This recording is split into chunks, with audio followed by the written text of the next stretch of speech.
Welcome. We're starting. It is beginning. Yeah. Just get into it. If it's not starting now, it's not going to start ever. So it's true. It's true. Welcome, everybody. Movie boners. Still knocking the dust off. I was going to say, because we'll probably make some weird references, we're recording this episode before the awards, even though it will come out as the episode after the awards. So just so you know, there's a little bit of weirdness there. Yeah. But if you missed the awards, go back and watch them because they're fantastic. I'm sure, even though they haven't happened yet, I just imagine that they are going to be fantastic for us. The timeline is screwy, but... Yeah, but time's irrelevant, so it's okay. That's true. It's a construct or something, or it's relative. I'm not smart enough to figure that out. Yeah, so, yeah, if you missed the awards, go back and watch it because we had a lot of great guests. We had about 20 guest hosts come on and share their different categories of awards that we presented, and we are still in the process on our side of finalizing who wins, so we don't even know who wins at this point yet. At the moment of recording, we're still very clueless. Yeah.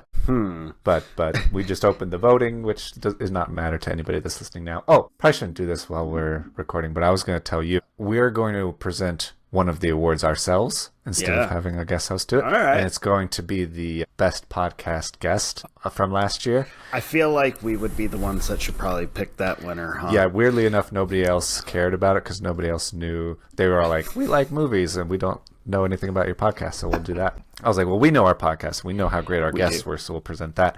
And I am very excited to show you this, which I have not shown you before, that I saw created. You printing this thing. This is actually the prototype. It's a little bit smaller and rougher. The real one's over there. And okay. I think we can actually send it out to whoever wins. That will be fun. All right. So, and so if you have any jokes you want to prepare, go ahead and do that. Let's see. What other things do we need to talk about? Oh, small piece of movie news. You probably saw because it was all over the internet and I had a terrible day ruined recently. There are two pieces of movie news that I feel you and I have a lot to say about both. Oh, okay. I only know of the one, which I'm sure you are referring to at least one of them. Yes. And then you can share the other one. Yeah. But last episode we talked about how Barbara Broccoli was protecting the Bond franchise and not allowing Amazon any creative control and just doing distribution, and that was good. Yeah, but she straight up lied. Well, lied or got bought out, or I could not figure out exactly what the terms of the deal were or how it came about, but just a couple days before that episode came out, it came out that she and Michael Wilson lost control. They are now they're still joint partners with Amazon MGM, but Amazon MGM now has full creative control over the James Bond property, and that sucks. I think everybody agrees that sucks. Nobody has high hopes about that deal. No. Everyone was already pretty weary when they went that route, and now it just kind of, I feel like it confirms, like, great.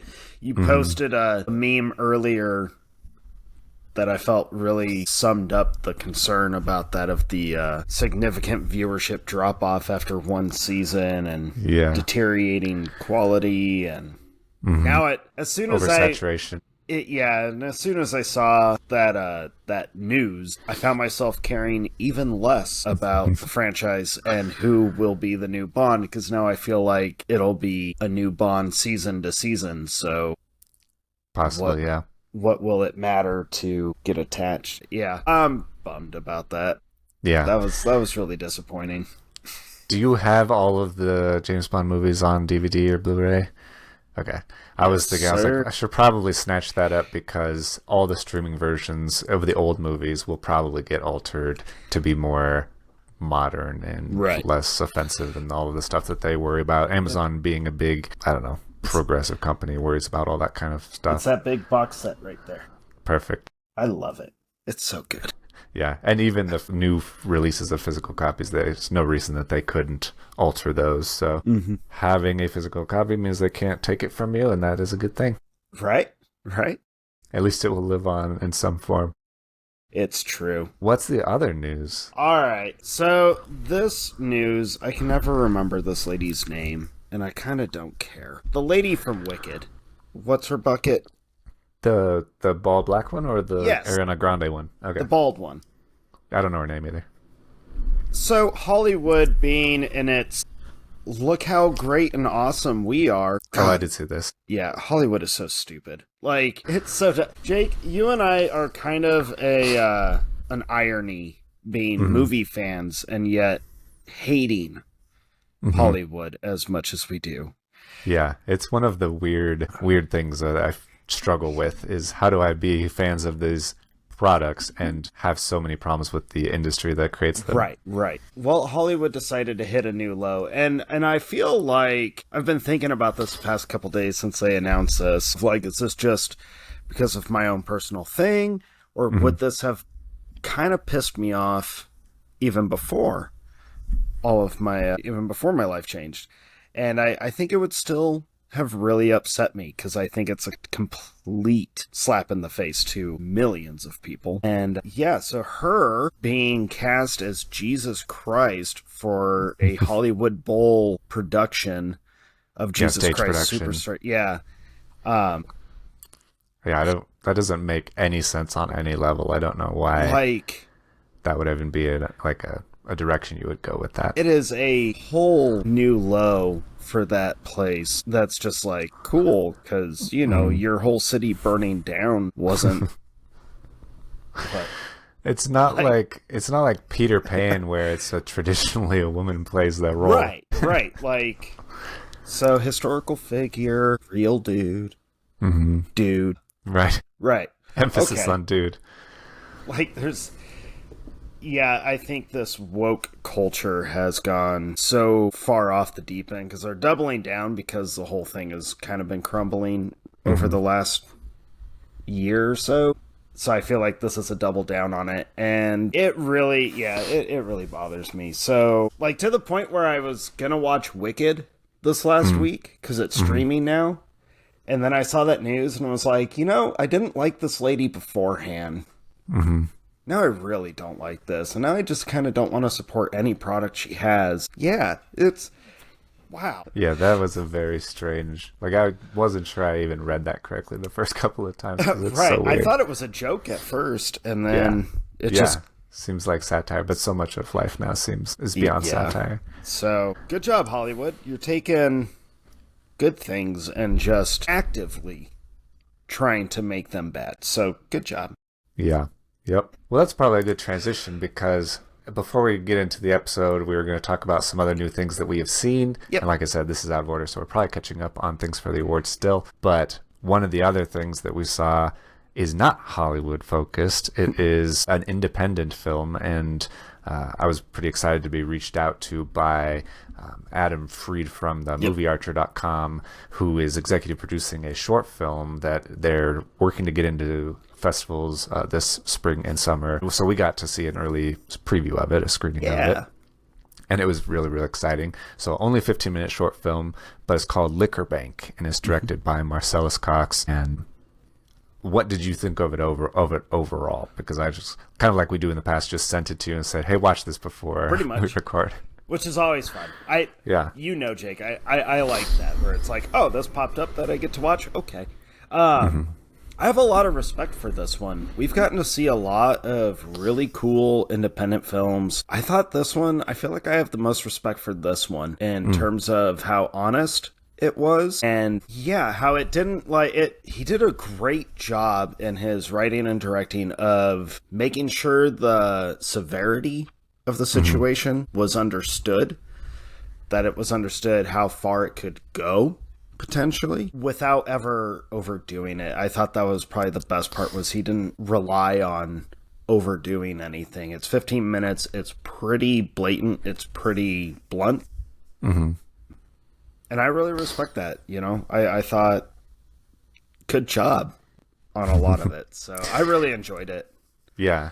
So it's the true story of a former soldier who, I guess the logline is a true story of a former soldier in the battle for his life, and has to do with struggling with addiction or alcoholism to just, fight the demons, painkiller, things like that. It's a very real problem. I think that regardless of how you even feel about veterans in the military and things like that, or even the American geopolitical system, it's easy to forget sometimes, I think, that soldiers are real people with lives and families and problems and things. And even people that are super supportive and they're like, thank you for your service, all this stuff. That doesn't mean a whole lot when most veterans are left out to dry and don't get any sort of healthcare that they need. The VA, the government healthcare system sucks for people that lost their limbs, let alone have some sort of addiction or mental health crisis going on. That's kind of probably, I'm sure, an afterthought. So don't have a lot of resources, don't have a lot of support. And so, yeah, I also agree. It was a very impressive little film, I thought, regardless of, I didn't notice any sort of small budgeted problems. It was very well edited, very well directed, very, very well acted. I really enjoyed the two stars in it, Antoine Baines and Sean Alexander James. They were very impressive in my mind in getting the story across. It was I felt very poignant how it depicts, no matter how much others want to help you, at some point you have to help yourself, and I enjoyed that quite a bit. Yeah, the idea of accountability and, well, really accountability, that's something that our culture does not like and actively runs away from. So that's probably my biggest piece of respect for it, was how, like, to the point of, you have to be accountable for this, so you have to make better choices. You come to you have one or two choices, dude. You gotta make one. I really liked it. I really did. So props to these guys. I thought it was great. Yeah, the acting was great. The guy that played the older gentleman, so the mentor, I thought he was just, I was like, man, I found myself kind of wishing that I would have had someone say that kind of stuff to me when I was going through that. Not the military side of it, but the alcohol side of it. Yeah, for sure. But then again, mine was like secret. But yeah, I thought it was all so well done. I thought the main guy that's going through the addiction, some of his dialogue, I was like, oh, I'm pretty sure I've said that same thing at one point in my life. I'm pretty sure everyone that has struggled with addiction has said that exact same thing at some point in their life. So yeah, just a lot of respect for it. I really enjoyed it. So props to them. Yeah, I definitely agree. I think if you see Liquor Bank at any of the festivals near you, or when it gets streaming online, go ahead and follow Movie Archer on Instagram to learn more about where you can see it when it's coming out. But I highly recommend checking it out. Really cool. And I love supporting independent film as it's kind of the great alternative to all the crazy Hollywood stuff going on. Right. But speaking of crazy Hollywood stuff, whatever other new stuff have you seen? Well, nothing that's as serious or, I guess, important as Liquor Bank was. So weird transition. But I did see the new Captain America, because I'm a sucker like a lot of other people that are like, oh, I guess I'll watch an MCU movie again. Yeah. It wasn't bad. Have you been keeping up? No, I don't care about the shows. The shows suck. After She-Hulk, I just kind of like, okay. But you've seen all the movies in the new phase, the Eternals, and I don't even remember all the others. The Marvels, all of those. Yes? Question mark? Well, I've seen them. I don't think I saw Marvels. Did I watch Marvels? I honestly don't remember. But that's the problem with this phase. I don't even know what phase they're in. The forgettable one, because all the movies have been. They lack a clear vision, I think. Yeah. So this one was definitely the better one. It's a little bit more memorable. That being said, like, it's not bad. It's the first time we've had one of the main heroes in a movie in a long time. It's not bad. It's entertaining. It is what it is. But I think that's the problem with it, is it doesn't do anything new or really that exciting. So not even Red Hulk? Like, huh? Not even Red Hulk? No, he was cool. He was cool. I think it would have been way better had they not shown in the trailer. Shown him. Totally. Because the way the movie plays out is they hint to it for, 2 hours. And I think it would have been a much stronger... And it's already had a pretty huge opening. I think it's one of the better openings that the MCU has had for a while. It's strong opening, but it seems to have had a sharp drop-off. Yeah. After the first week or so. But that's because everyone went and saw it and was like, okay, it's better than what we've seen. And Red Hulk was cool. I guess we'll wait another year or two before they don't give us the characters that we actually want. Okay. Right. So it was all right. It was okay. It was entertaining, and that's what's important. But actually, at the time of recording this, like 3 hours ago, I went and saw The Monkey. Okay. Because I have been looking forward to this, hoping that I was going to get just a ridiculous horror comedy, and that's exactly what I got. This movie was hilarious. It's so funny. I highly recommend this one. From, what's his name? Oswald Perkins? Yeah. Oswald Perkins? Yeah. Somebody Perkins. Yeah. So the guy that did Longlegs, which is crazy. He did Longlegs, which was great. But much more serious. Right. Very different. This one, I thought this was a stronger one. It's an easier viewing. But this one, I feel, was much more in his lane. You could tell how comfortable he was with this story, with directing this style of horror. And it really brought me back to like the Evil Dead way or style. There is some good practical effects. Sadly, though, there is a lot of CGI, but it's not bad. But it's so much fun. I thought I was watching just a straight comedy that happened to be really gory. I loved it. The Monkey was fantastic. Is it perfect? No, but that's what makes it great. So, and I think I watched something else, but I honestly couldn't remember what else I watched. So it's like, well, those two work. Yeah, for sure. I finally got around to seeing Alien Romulus.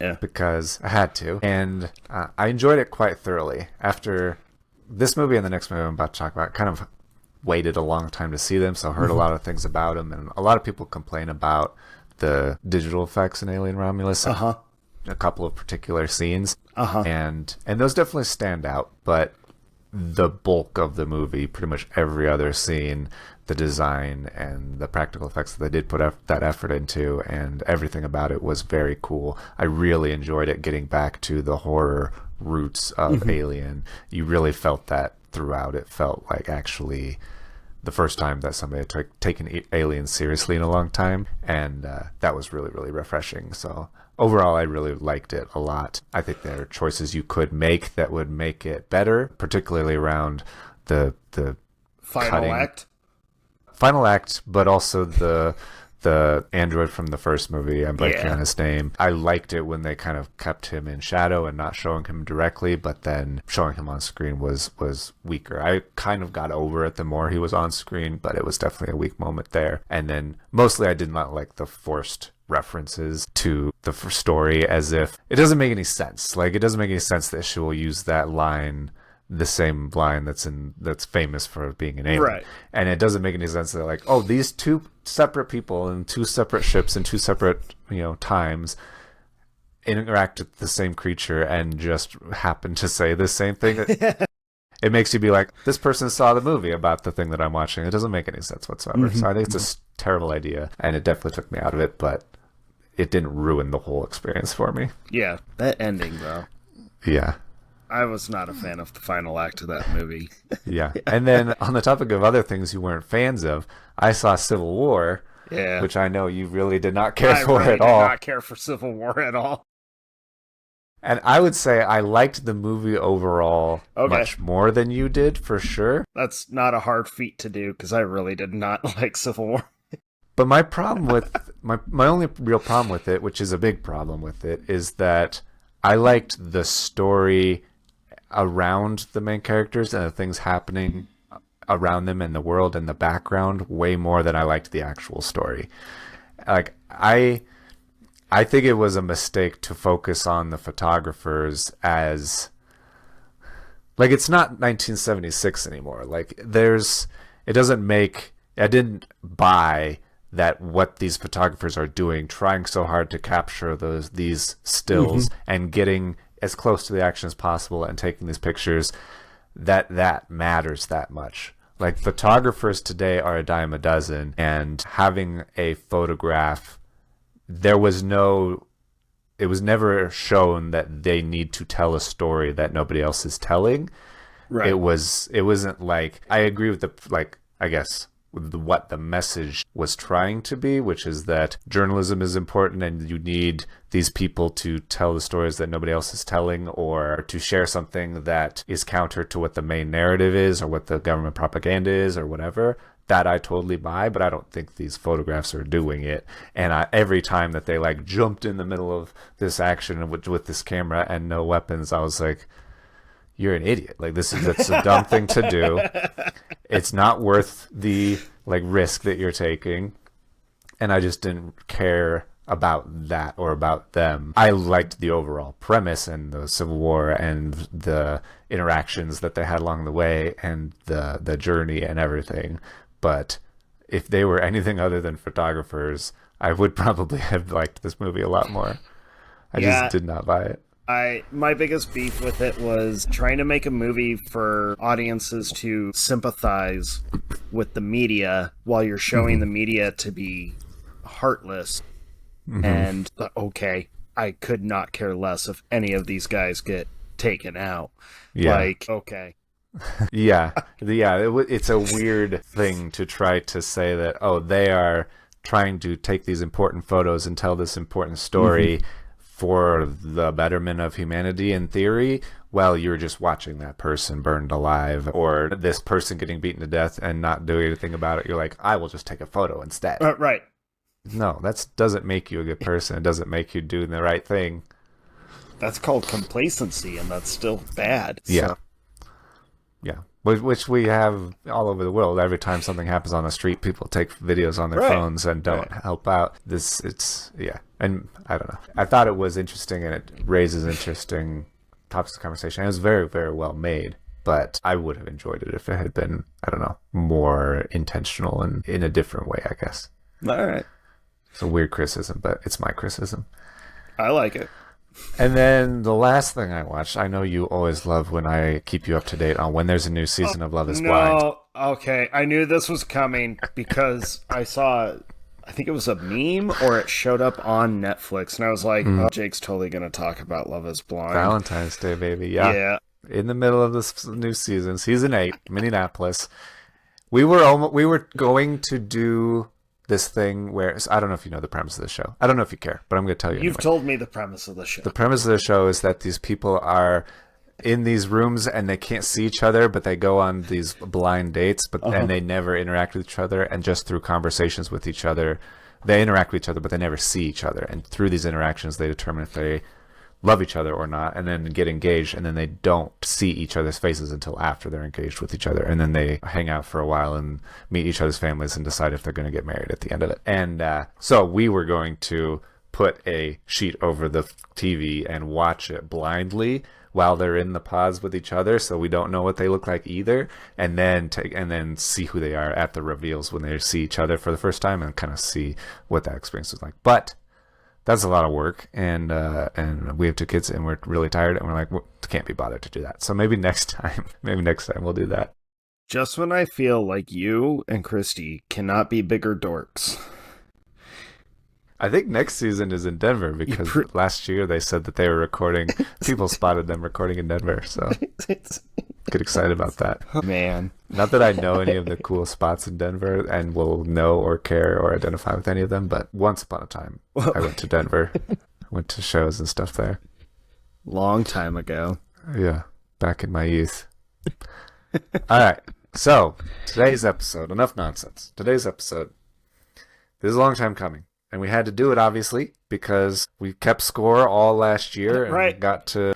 And then we took a hiatus and then found ourselves having to be like 2 months behind on this thing. Mm-hmm. Yeah. But we will announce the winner of the 2024 movie draft and determine where the belt will live. Mm-hmm. Where is the belt? Do you have this belt? It's sitting next to me over here. Okay. Dustin is the reigning champion. He does have it in his possession right now. We will see if he retains it or not. And then that's the first part. We'll go through a little recap of what happened last year, how we did in picking these movies. For newbies, this is the part where Jake just likes to show off his nerdy side. So you will have a slideshow. If you're only listening, I'm sorry.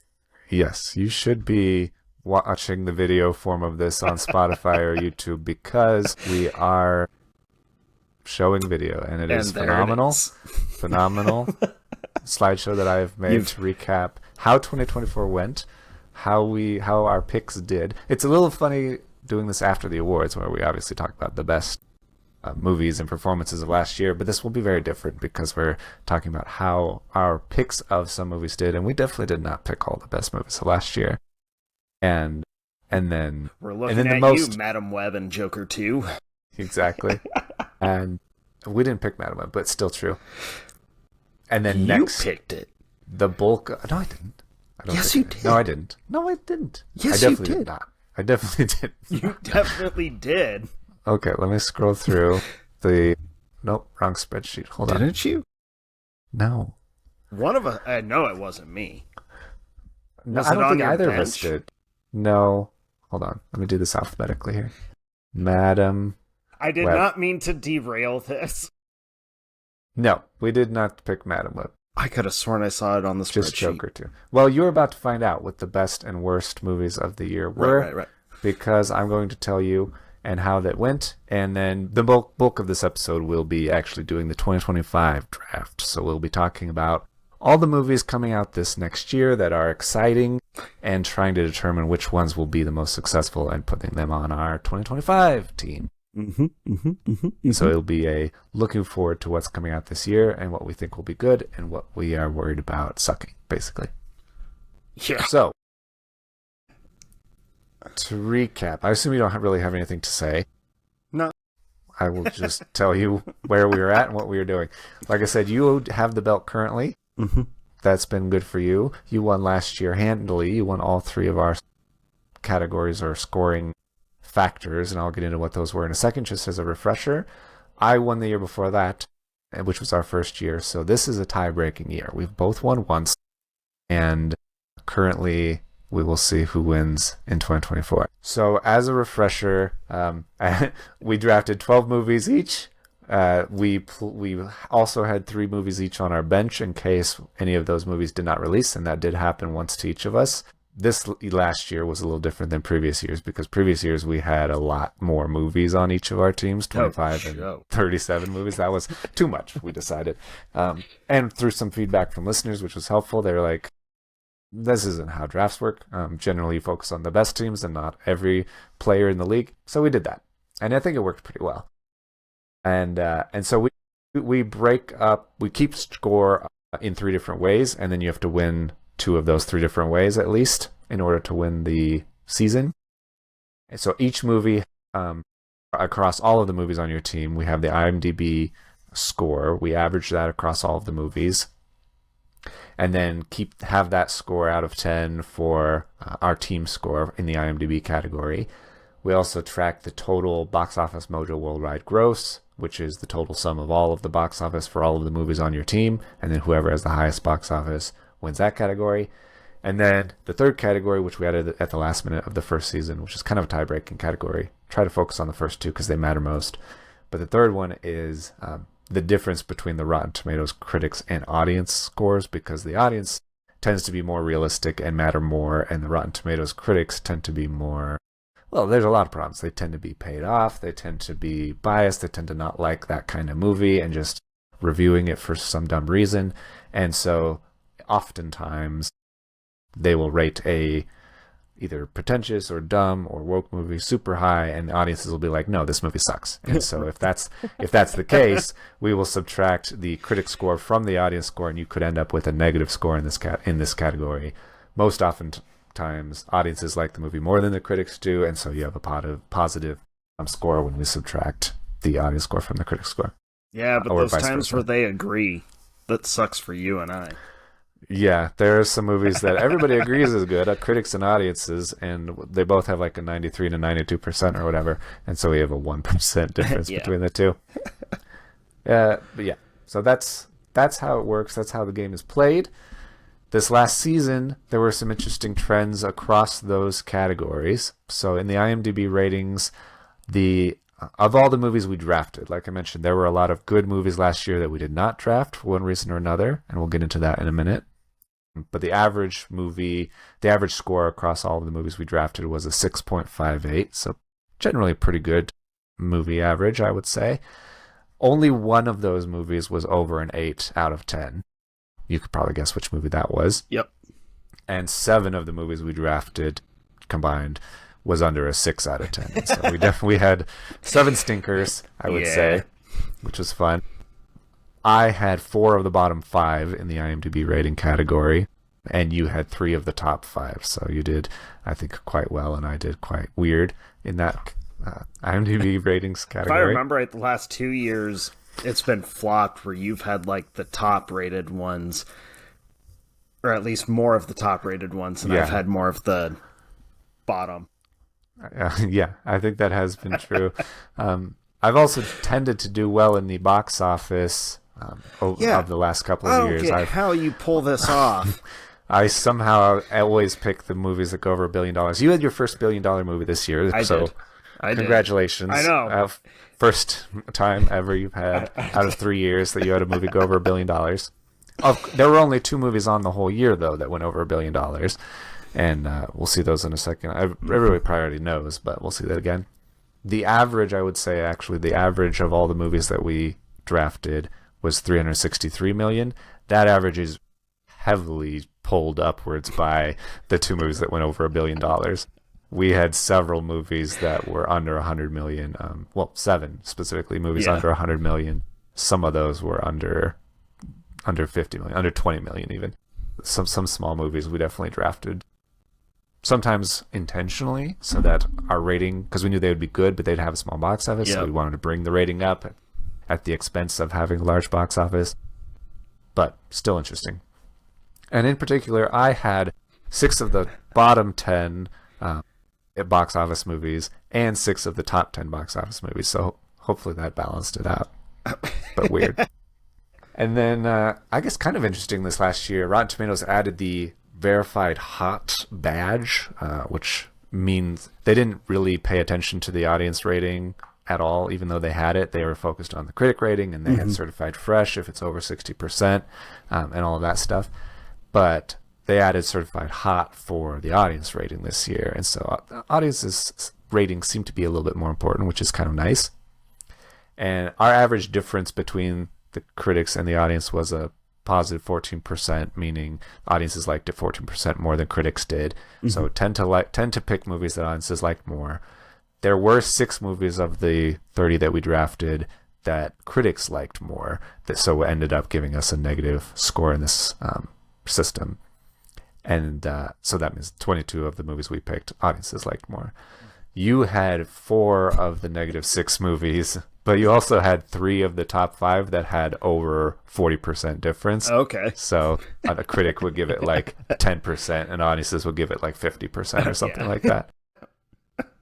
And so that maybe also balanced you out. We'll see. So as far as our superstars, the movies that did the best on the year, I would say, obviously, Dune Part 2 was huge. Didn't reach $1 billion, but was the only movie that went over an 8.0. It ended up at an 8.5 on IMDb. I think I meant to check. I checked a while ago, and it's like in very high on the IMDb top 100, like within the IMDb top 20 or something. Yeah. Actually, I'm going to check that really quickly, because I think Shawshank is always at the top. It's at a 9.3. Godfather's at a 9.2. Let's see. Where is Dune? Oh, I guess I could just search for it here. Control F, Dune. Part 2 is at number 55. Okay, so not as high as I thought. But number 55 of the only movie this year, I think that probably ended up in the top 250. Yeah. Pretty significant. Obviously was a first round pick for a good reason, because it was great. And I would say your best movie had to be Deadpool and Wolverine. It was the one that went over $1 billion. So bully for you. Yeah. Also your first round picks. So I would say we nailed those first round picks this year. And 7.6, pretty solid movie for sure.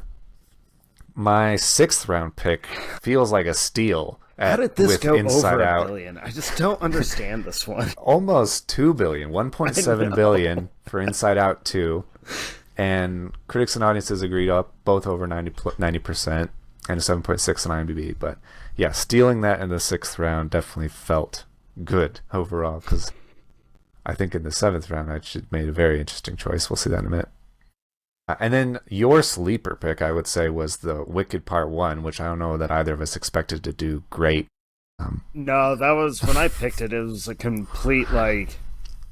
Well, I know the books were popular, and I know the stage play was huge. So, yeah.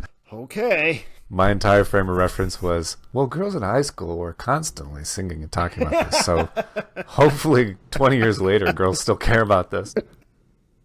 And I guess they do. It's a 7.9 on IMDb, 640 million, and you got it in the 9th round. So pretty big deal there. I think, especially coming out at the end of the year. Yeah. Boosted you towards the end. Of the worst movies we drafted of the year. There it is. God, what a craptastic 2 hours that was. Yeah, Joker Folie à Deux, Part 2, whatever that is. 5.2 on IMDb. That's a not too shabby 200 million, though. But you did take it in the 2nd round. Yeah. And that's mostly why I put it up here high on the worst movies list, because I think we didn't expect it to be good. If you go back and listen to the movies that we drafted episode, we both said, there's no chance that we will like this. There's no chance it makes sense to do this movie or do a sequel at all. But the first one made over $1 billion. Right. And so people might take a chance on it. They did not take a chance on it, really. No. And that 5.2 is kind of generous. And I'm saying that about my pick. Did not care for it. No. And then I chose Borderlands, partly because it seemed so difficult to screw up. They have an established series of games with great writing, great world building, great style, great everything. Do that. They didn't for some reason. It's I think the worst movie of the year with a 4.6 on IMDb, only just under 33 million, and taking that in the 7th round right after Inside Out 2, ridiculous choice. If I remember right, it got pulled from theaters like not even a full 2 weeks into its theatrical run. I want to say it showed up on streaming like 4 or 5 days later. Because it tanked. Like, no one saw it. You can tell. 32 million. No one went and saw that movie. Like, oh, sorry about that. I guess stream it if you're bored. Yeah, not great. And then a couple that were on our benches, but I think we had higher hopes in. I forgot about that movie. Yeah, I chose Drive Away Dolls. I want to say Ethan Coen, one of the Coen brothers. I think it was Ethan, made this movie. Only 5.4 on IMDb, not even $8 million. And it was one of the ones that sunk me in the critic rating, too, because they gave it a 63%, and audiences gave it 36%. So was that 27% in the negative for me? Not great. So even as my last pick in the 15th round, the funny thing is, some of these you'll say, oh, they're not that bad. We're about to talk about movies we didn't draft that were really good that we should have drafted instead. And so that's really where that stands out. And then I also had The Watchers, which was not on my bench. It was a real movie in the 12th round. Had higher hopes for it being a Shyamalan, her debut, and it really, not only did I not care for it, but Audiences did not care for it either. Yeah. 5.7 on IMDb, that was what I watched. 33 million. You did watch The Watchers? I did see The Watchers. Haha. Didn't we talk about that last episode? Oh, yeah, we did talk about it. Okay, never mind. I did not see it.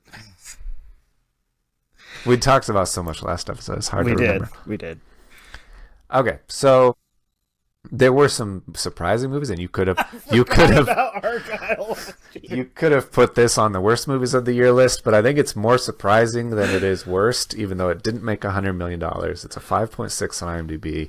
I chose Argyle in round 3 of all things as a crazy person, on a hunch, on a conspiracy. There it is.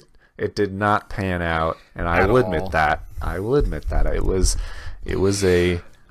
I don't know why I was worried that you would get on it, but I was so convinced because they bought the rights to this book before it was even released for $200 million. Why would you do that unless you had a known, like, something in your pocket that would make it work? It didn't work at all. That oil scene. Yeah, but that I was out of that movie before the ice skating on the oil scene, and that it just kept going on and getting worse and worse.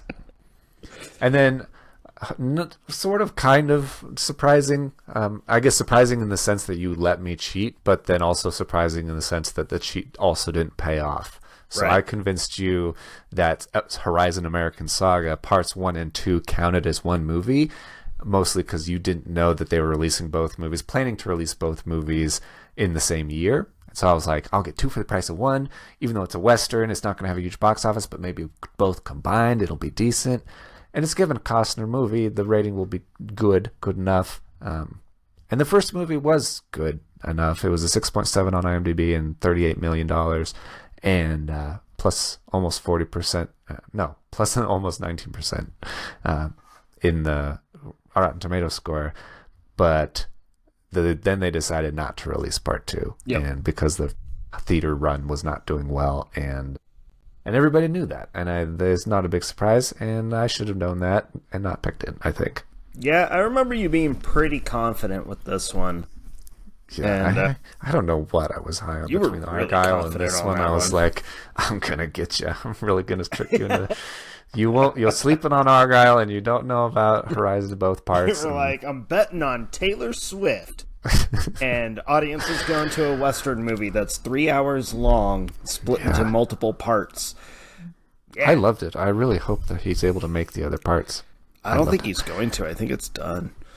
I heard that it was streaming really well on Netflix, and because he had rejected a Netflix offer in the past, but might consider it again because it was streaming so well. Well, that And I think he's already made part 2. He just wanted to premiere it at Cannes or something like that. okay, cool.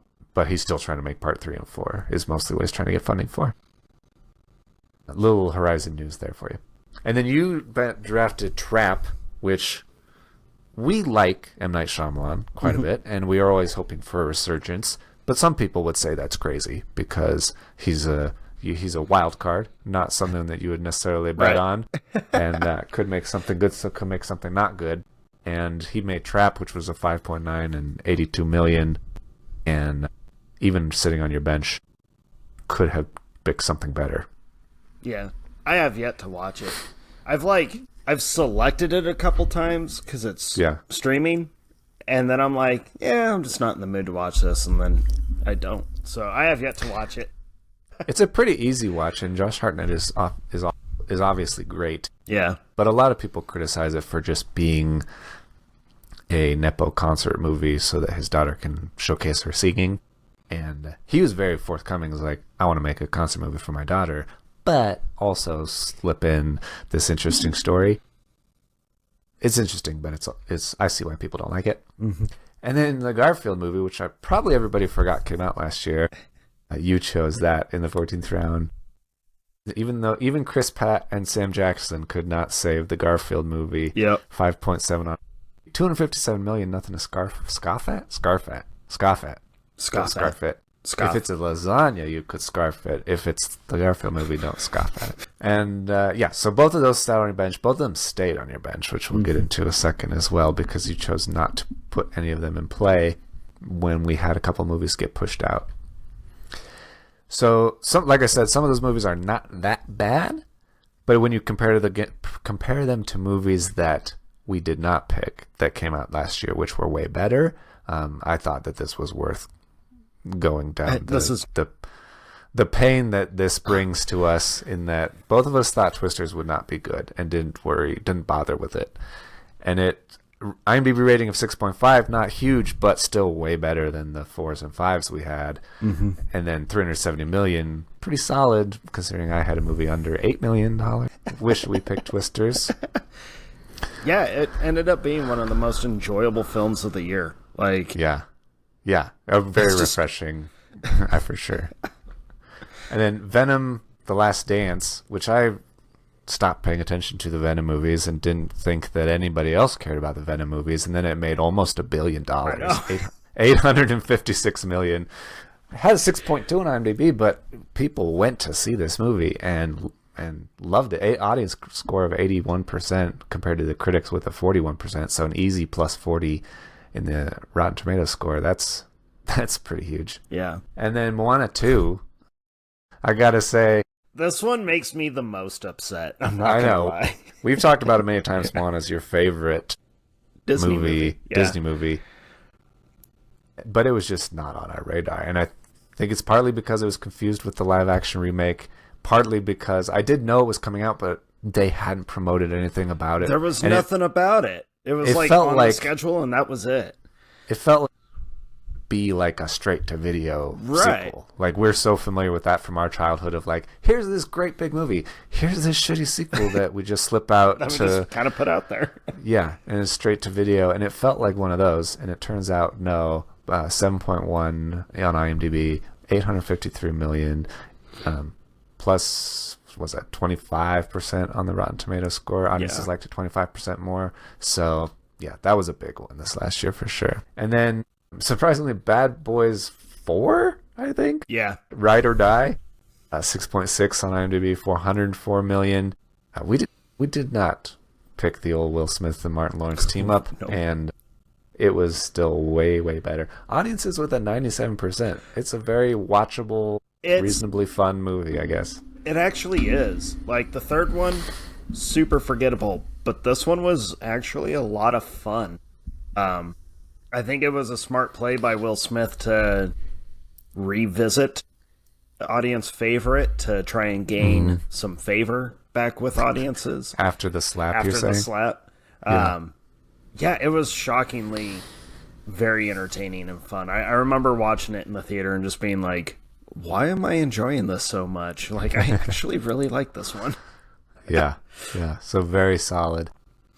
There's more movies that were good last year that we didn't draft. So I would generally say, of course, we will not draft a unrated, bloody, like horror movie, Terrifier 3.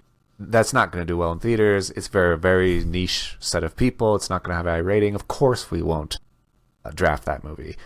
And then the week of, a couple of days after Joker 2 comes out, Terrifier 3 is beating it in the box office, and I was like, for that reason alone, a couple of movies we drafted were way worse than this movie was. Yep. So yeah, 6.4, 89.75 million. It ends with us, in spite of all of the controversy. I know how huge of a Colleen Hoover book fan you are. I can't believe you didn't pick It Ends With Us. The only downside, well, not the only downside, I think there are several downsides to It Ends With Us, most of it being how often, practically daily, I am hearing about what's this girl's name? Blake Lively and Justin Baldoni controversy and lawsuit and defamation situation around this movie. Yeah. My wife is constantly giving me the updates of the new TikTok sleuthing and stuff, and so that's fun. But It Ends With Us, generally, a lot of people went to see it. A lot of people liked it quite a bit, in spite of people saying, by people I mean my wife, saying Blake Lively was not a good casting choice and is not at all like the character, and she's way older and all this stuff. I don't know how many of our listeners love It Ends With Us, but probably 0. I think they're 3/4 men and around our age. So anyway, could have picked it, didn't pick it, and people liked it, and we screwed up.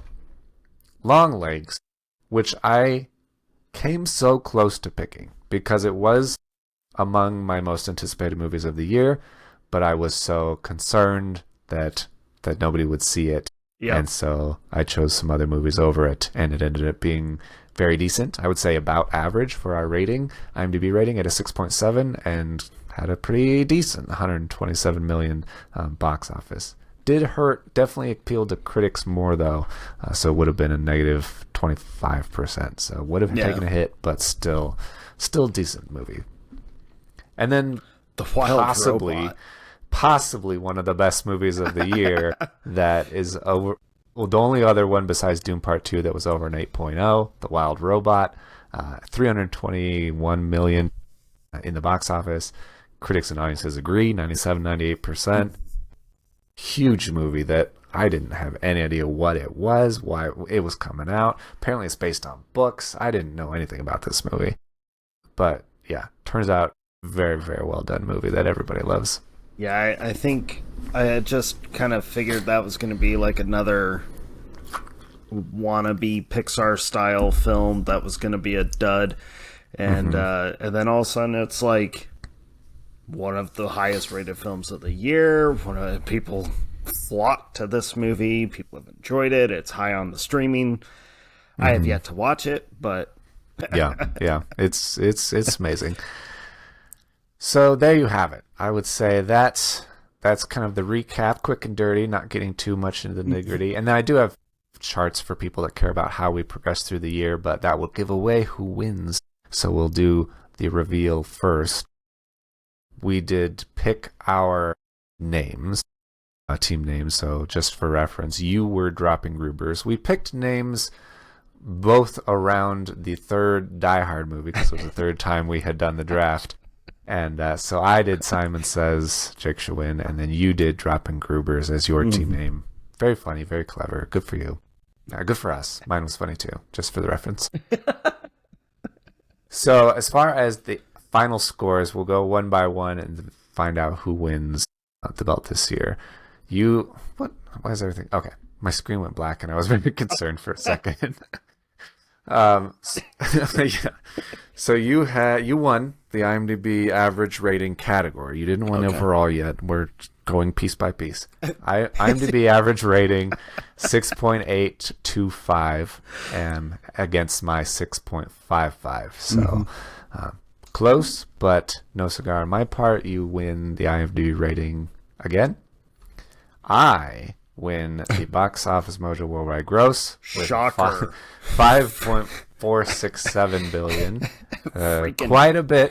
1.1 billion more than your 4.37 billion. Freaking Inside Out 2. Yeah, Inside Out 2, pretty big deal, in case people hadn't heard. And then the final category, the reveal of the winner. Drum roll, please. That was loud.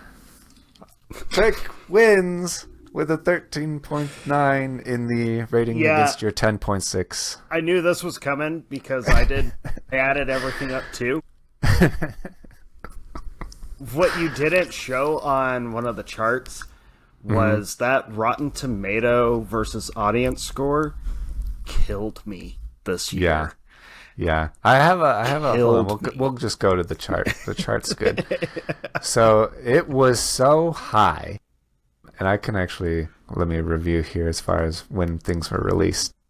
So it was quite high until, well, where are we here? I forget which one it was. I had Kingdom of the Planet of the Apes was like we said, you had, was it 3 or 4 of the 6 negative movies overall, and that hurt quite a bit. One of the negative movies was Driveway Dolls on my bench, which I did not put into play, so for that reason.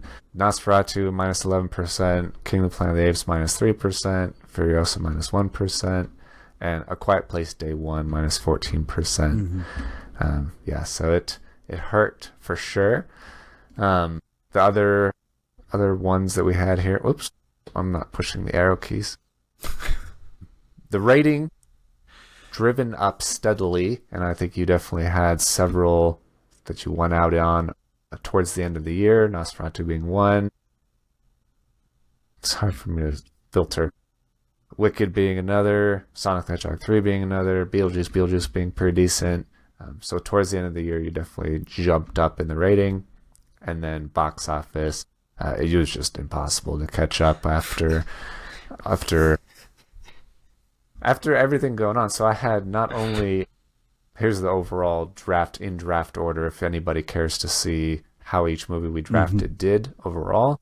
But even though there was only those 2 movies over $1 billion, Inside Out 2 and Deadpool Wolverine, I had several that were close. Despicable Me 4 was just under at 970 million, and I'm looking through Doom Part 2 700 million, Kung Fu Panda 4 at half a billion, and Alien Romulus at a third of $1 billion. How you managed to get the movies that were like it was just Gladiator 2, which is the one on my bench that I put in play after Mickey 17 didn't release. That movie had almost $500 million. That movie's whole existence bothers me, but the fact that it made as much money as it did really, really bothers me. Because, like, if you wanted to watch that bad a CGI, just watch Breaking Dawn Part 2. But For all you Twilight fans out there, for all you you Twilight can fans, send a letter in if you are offended. dude, I'm not gonna lie. Like the CGI, so the terrible monkeys in that stupid movie, the terrible sharks in that stupid movie, and that stupid rhino. Rhino, yeah. I was like, I honestly think that the evil CGI baby at the end of Twilight might look better than the CGI I'm seeing right now. Like, yeah, it's so rough. And there's so many movies today that I don't know why it is. I don't know if it's rushed. I don't know if experimenting with AI. I don't know what it is. But so many movies, the CGI looks more rough now than movies 20 years ago. Yeah. 20, 30 years ago. 30 years where the CGI looked better. I still go back to the Jurassic Park. The mixture of puppets and CGI in that film, it's cleaner. It looks more realistic. It's yeah. People always point to what is it? The second Pirates of the Caribbean movie. Oh with, yeah, look at Davy Jones from Pirates of the Caribbean. He looks so good. Yeah, yeah. So for some reason, it sucks now. And yeah, Gladiator 2 is a big example of that. God, that's stupid. So yeah. Yep. You can send me the belt whenever you are free, and I would love to hang it on my wall. Yeah, I know you would. I know you would. My cave for the next year, even though it's a shortened year. It's now almost March. So yeah, get on that quickly. Wow. I see how it is. All right. So yeah, feels good, but nothing would feel better than picking the best movies this next year. So are you ready to review what's coming out, what we care about, and choosing new teams? Yep. New names. I think we'll do the same things, same rules, a same number of movies, so 15 movies each, and 3 of those will ride the bench in case anything gets pushed out or not released. I did have a question for you because we had I think we had a rule last time that we didn't elect to use, that you could swap out a movie from your bench for one of your other movies at any point if you wanted to. Yeah, I don't know if you want to keep that or not care about that. I thought it might be interesting if you could only do that up until the point that movie releases, because after it releases and then you kind of see everything about it, it's maybe less, I don't know, realistic as far as would I want to put this in or not. If you have if a movie that you know is, you feel like you drafted it but you feel like it's not going to do well because you're hearing bad press, you're hearing these other things, maybe before it comes out you could swap in another movie instead. Yeah, I'm all right with that rule. I'm all right with that. Okay. Yeah. Then we will try that. Yeah. So it's kind of easy to be okay with a rule that we had but didn't utilize, not enforce, but utilize, because neither of us did that last year. That's true. It's not the reason you lost. The reason you lost is because you were just not prepared. I lost because somehow Dune 2 made that much money. And yes, it was great. This might be a hot take. Yes, Dune 2 was incredible. Awesome film. But every conversation I had with people, you included, and Martin included, our good friend Martin. Hi, bud. All of our conversations were the same thing of the first one was better. Yeah. Yeah, which is so interesting. So many people, I felt like were all about, it was the most unanimous I'd heard people praise a movie in a long time. I was shocked by it. But that's okay. That's okay. Yeah. All right. So for first order of business, did you select a team name? Yes, so I the last did. 2 years, so I'm not going to be TBD for a month. I haven't. The first time in a long time that you're not going to be TBD for several weeks. Right. Okay. What is your team name for the 2025? So it's a really long name, and normally I would apologize, but I'm not going to. Okay. So I'm going to be Plan 9 from Planet Boner. I like that. Referencing one of the great all-time bad movies. That's one of, if not the greatest all-time. One of. It's the godfather of bad movies, all right? It sure is. It absolutely is. Okay, my team name, I was trying to think of fours in particular, since this is the fourth season. So this is getting a little too complicated. But I've been obsessing and putting positive vibes into the universe for this situation that was a weird way to phrase it. Weirdo. First of all, I'm not doing that. I've never put good vibes in the universe ever in my life. I don't know why I said that. But I do wish there was a positive solution to this problem, and I meant to bring it up 2 episodes ago now for people listening in order. When we talked about movie news, because I'm still so upset that Warner Brothers deleted and decided never to release Coyote versus Acme. Oh, yeah. Yeah, the Will Forte, partly live action, partly Looney Tunes animated, Coyote versus Acme. Such an interesting movie, such an interesting premise. Heard so many great things about it, but WB decided we'll never release this movie. We're just going to use it as a tax break because claim we lost a lot of money on it, and for that reason, they cannot ever legally release it and get any profit from it. And so now it's just gone, and all of the people that work so hard on it have nothing to show for it. And it's so sad because it looked very fun and very cool. And I'm a huge Will Forte fan. So, that being said, my name is Justice for Coyote versus Acme. For the number 4 for the 4th season that we're doing this. If that wasn't obvious. Yeah. It always cracks me up, our disdain for Warner Brothers, even though they're responsible for producing our favorite movies. So yeah, they tend to screw things up more often than not, which is shocking. Yeah. As many great properties as they have, I don't know, they just decide to do terrible things with them, which is really cool. All right. Of course, the most important thing, we need to figure out who goes first. And we will do that in the traditional fashion. Didn't we do it loser picks first? You were right. Thank you. I almost gypped you out of your you did. birthright. Yeah, you did. Being born a loser means I get to go first. All right, sir. Yes, you were correct. That is the only reason I got Dune Part 2 last time, and so there you go. All right. You will go first, and then maybe I'll switch these around just so it's more clear. Go ahead. You decide what you're doing. Okay. I'll fix this. For a while, this movie was not on my radar, and then it got put on my radar, thanks to our little show here, and then I forgot about it for a long time, and then it popped up again, and finally seeing the trailer, finally learning about it, made me so excited. Mm-hmm. And I've been going through my list of stuff here, and I was like, man, this might not work out in my favor. Mm-hmm. But I'm going to let my excitement for this movie kind of play or take over. So I'm going to let my excitement take the reins. Okay.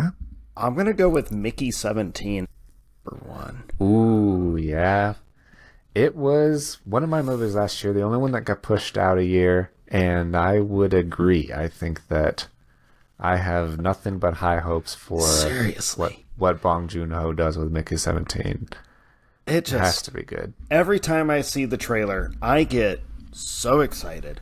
I'm like, man, I can't wait to watch this movie, and I'm so glad that it falls within, like, being able to draft it. Oh, by the way, we can only draft movies that are starting on March 7th. Thank you. Yes. Because we're recording this on the 22nd of February, and so anything that came out prior to this, we already know the result of and decided was not eligible. That includes The Monkey, that includes Captain America, that includes Paddington and Peru, sadly. So yeah, all of you those don't are get off the that table. rating. I think it followed trend with the first two and has like some ridiculous high rating. Oh, I'm sure. I'm absolutely sure. It's the Paddington movies are phenomenal.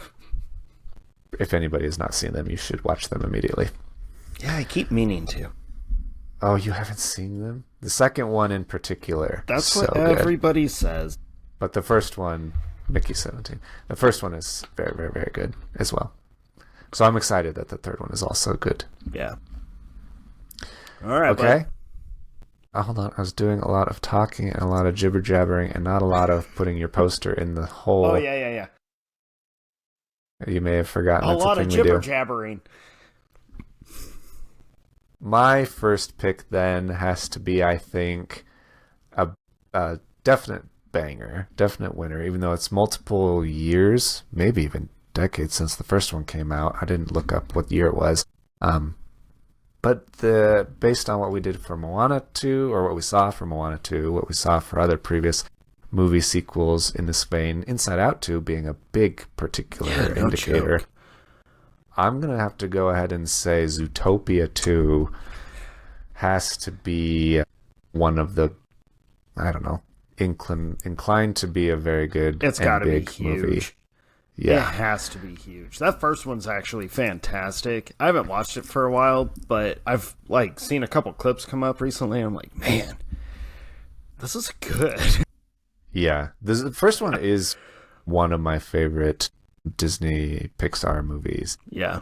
It's 16, so almost a decade since that passed, but it had an 8.0 and $1 billion. Yeah. So I think that's likely to do some numbers, I think. This is where the part where I try to figure out if it even has a real poster yet, though. I don't think it does. I think it just has the title card.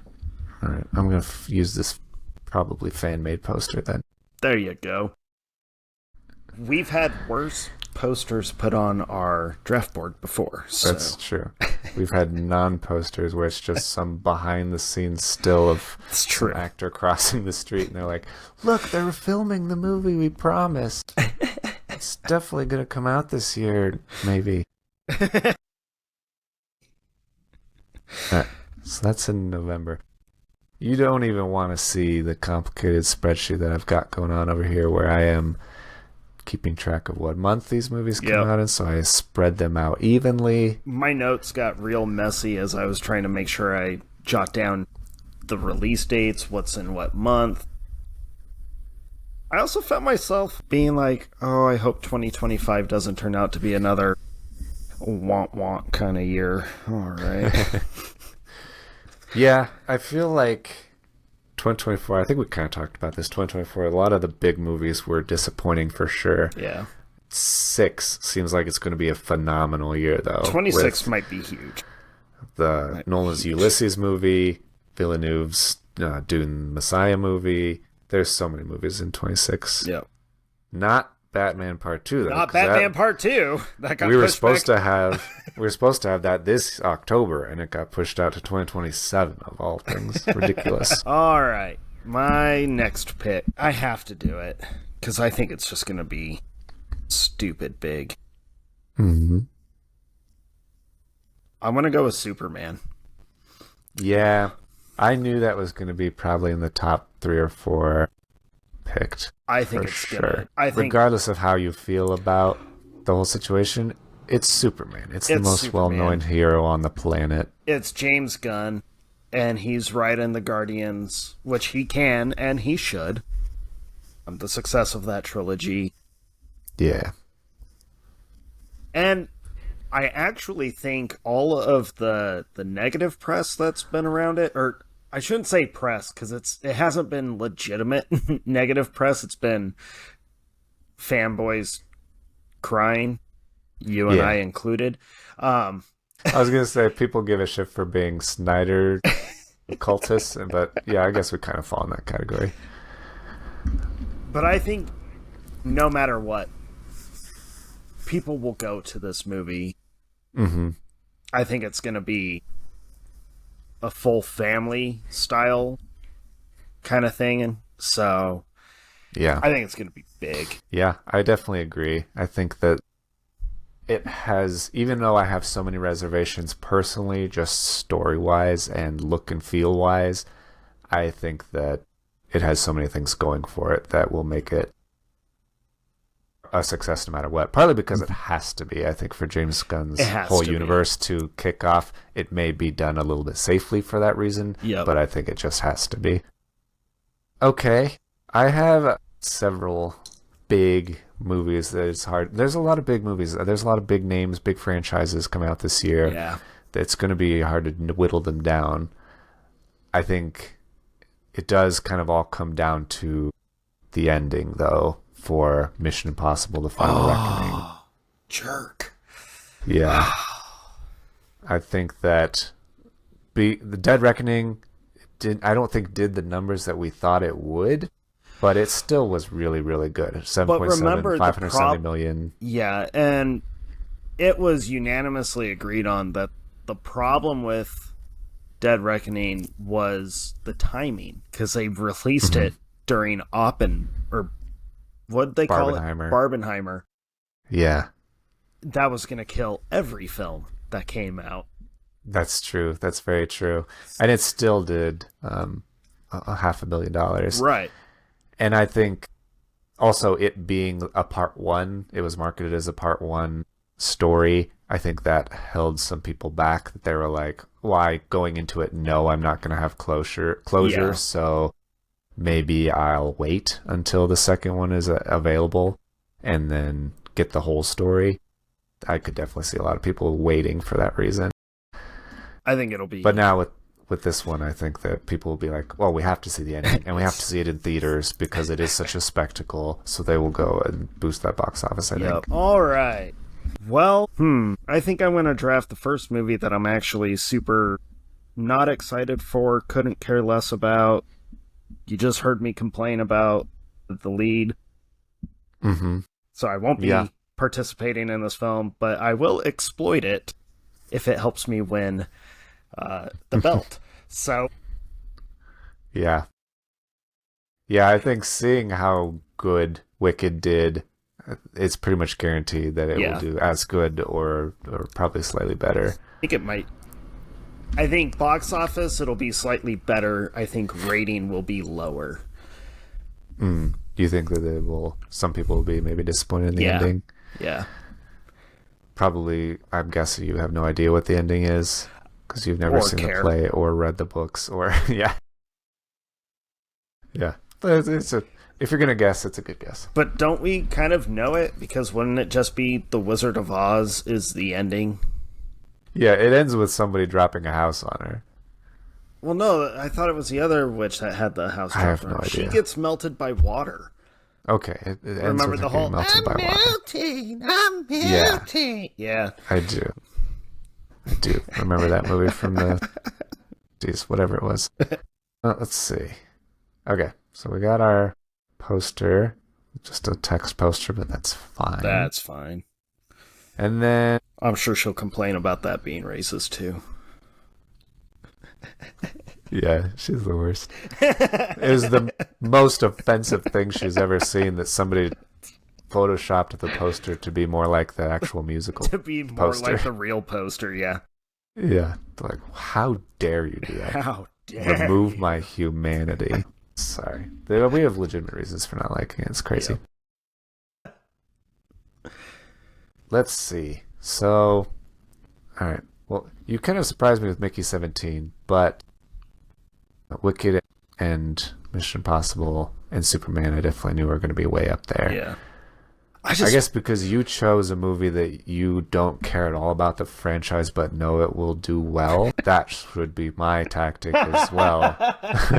Because I do not care about it. I don't like anything about it. And generally, I would say it comes out the 19th of December, not enough time to get a box office, but the last one did. Avatar Way of Water came out on the 16th of December and finished the year with a 7.9 and a 1.4 billion. So Avatar Fire and Ash should do all right. You know what's funny about you and I picking these two? What? I knew we were going to pick both of these. Either reverse or exactly how it is early, simply just to get the box office numbers from them. Yes. Because even though we have no interest, we also have no scruples, and we'll do whatever it takes to win. Could not care less about these franchises. Sorry. Yeah. I'd rather not have a square one. Whatever. Yep, no, I completely agree, and I also knew that would happen. Ooh, this is a good one. We'll do this one. But, he's planning on making 2 more of these. I've lost track. Dude, I was like, that he's looks going to like make the 10 Warcraft more. poster. Yeah, it kind of does. My gosh. This might not be Out of real. 5. It has somebody's at. Oh, it's from DeviantArt. This isn't a real one. No, keep Don't the get too worked Warcraft up. style because it's funny. It is funny. Keep it. But don't get too worked up. It's not James Cameron's fault. This time. Man. Let's see here. All right, so I've got my December movie with that coming out the 19th. Yeah. All right, so I've got November, March, and My July. top 5. Okay. I stack ordered the movies that I thought would be the most enticing, the most good, and we've already chosen 5. My 5 out of the top 5. Yep. I had Superman a little bit lower, honestly. Just mostly my own personal bias. I was going to say, well, that was your own biasness. Yeah. See, people, this is the part of the show where we actually start like, well, that movie I don't care about. This is where we really have to try and not put our own thoughts to it, which doesn't work out half of the time. I'm gonna do it this early. Yeah. All right. I'm gonna go for the money, and I'm going to go for the average 6.2 rating that it's probably going to have, but I think the box office will be big. Okay. I'm going to go with Fantastic Four. Yeah. That trailer, people are hyped about. Yeah. What's it called? First Steps. Well, I think it's going to be good because, or at least better than what we've gotten. Yeah. I think that's the key, honestly. Yeah. That they haven't had a direction, and they kind of need the direction, people to care again. And the Fantastic Four is a property that the MCU has needed for a long time. Mm-hmm. And the moment that Endgame concluded, one of the first things that fans came out saying was, well, now you have to give us X-Men and Fantastic Four. So them being part of that, I think it'll be a big money grab. I think it'll be an average Marvel movie, but the money's going to be there. Yeah, I definitely think so. And I think the cast will be really enticing to people as well. I really like that lady who plays Sue Storm from Vanessa Kirby. Yeah, Vanessa Kirby. Thank you. Mission Impossible Fallout. She was good in that. Yeah. Well, I guess the Dead Reckoning also. Where is Fantastic Four on my list? Okay, make sure I cross it off. Okay. The question is, I always struggle if I approach this like a chess match. I'm like, well, if you do this, then I should probably do this to counter it. We do the same thing. That's why we get tripped up a lot. And I know, partly because this came up in a previous time that we did this, where you just kept kind of snatching up the Marvel superhero movies, and I was very, very concerned towards the end. But it didn't work out for me all that great when I did that the last time. That's true. Maybe I shouldn't do that. Thank you for giving me that advice. I will stick with my plan of choosing the ones that I feel like the hype is there for. And we're now in my second tier, but I do think there are a handful. There's one that I'm really torn on, that maybe if you don't pick it next, I will pick it in the 5th round. For the 4th round, I think maybe I'll go for more of a cult fan favorite that I think that people are really hyped on. Not everybody. I don't think that'll be huge numbers, but I think that it's likely to be good, and I think that the word of mouth of people excited for it is likely to be there. So I'm going to go with rating on this one. All right. Yeah, and a surprise, not really a surprise, but a long anticipated 3rd movie in a franchise. I'm going to go with Tron Ares. Oh, that's a bold pick. You think? You don't think it's as big of some of the other franchises out there? I think first Tron movie, I don't know how many people actually care about it. Second Tron movie, people are really, really into it. It is a fun movie. It is fun. Yeah, I'll give you that one.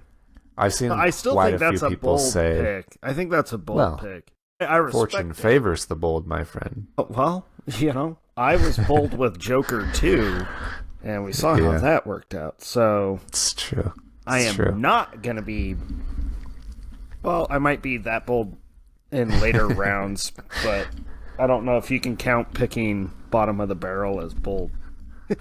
It's true. It's more desperate at that point. Okay.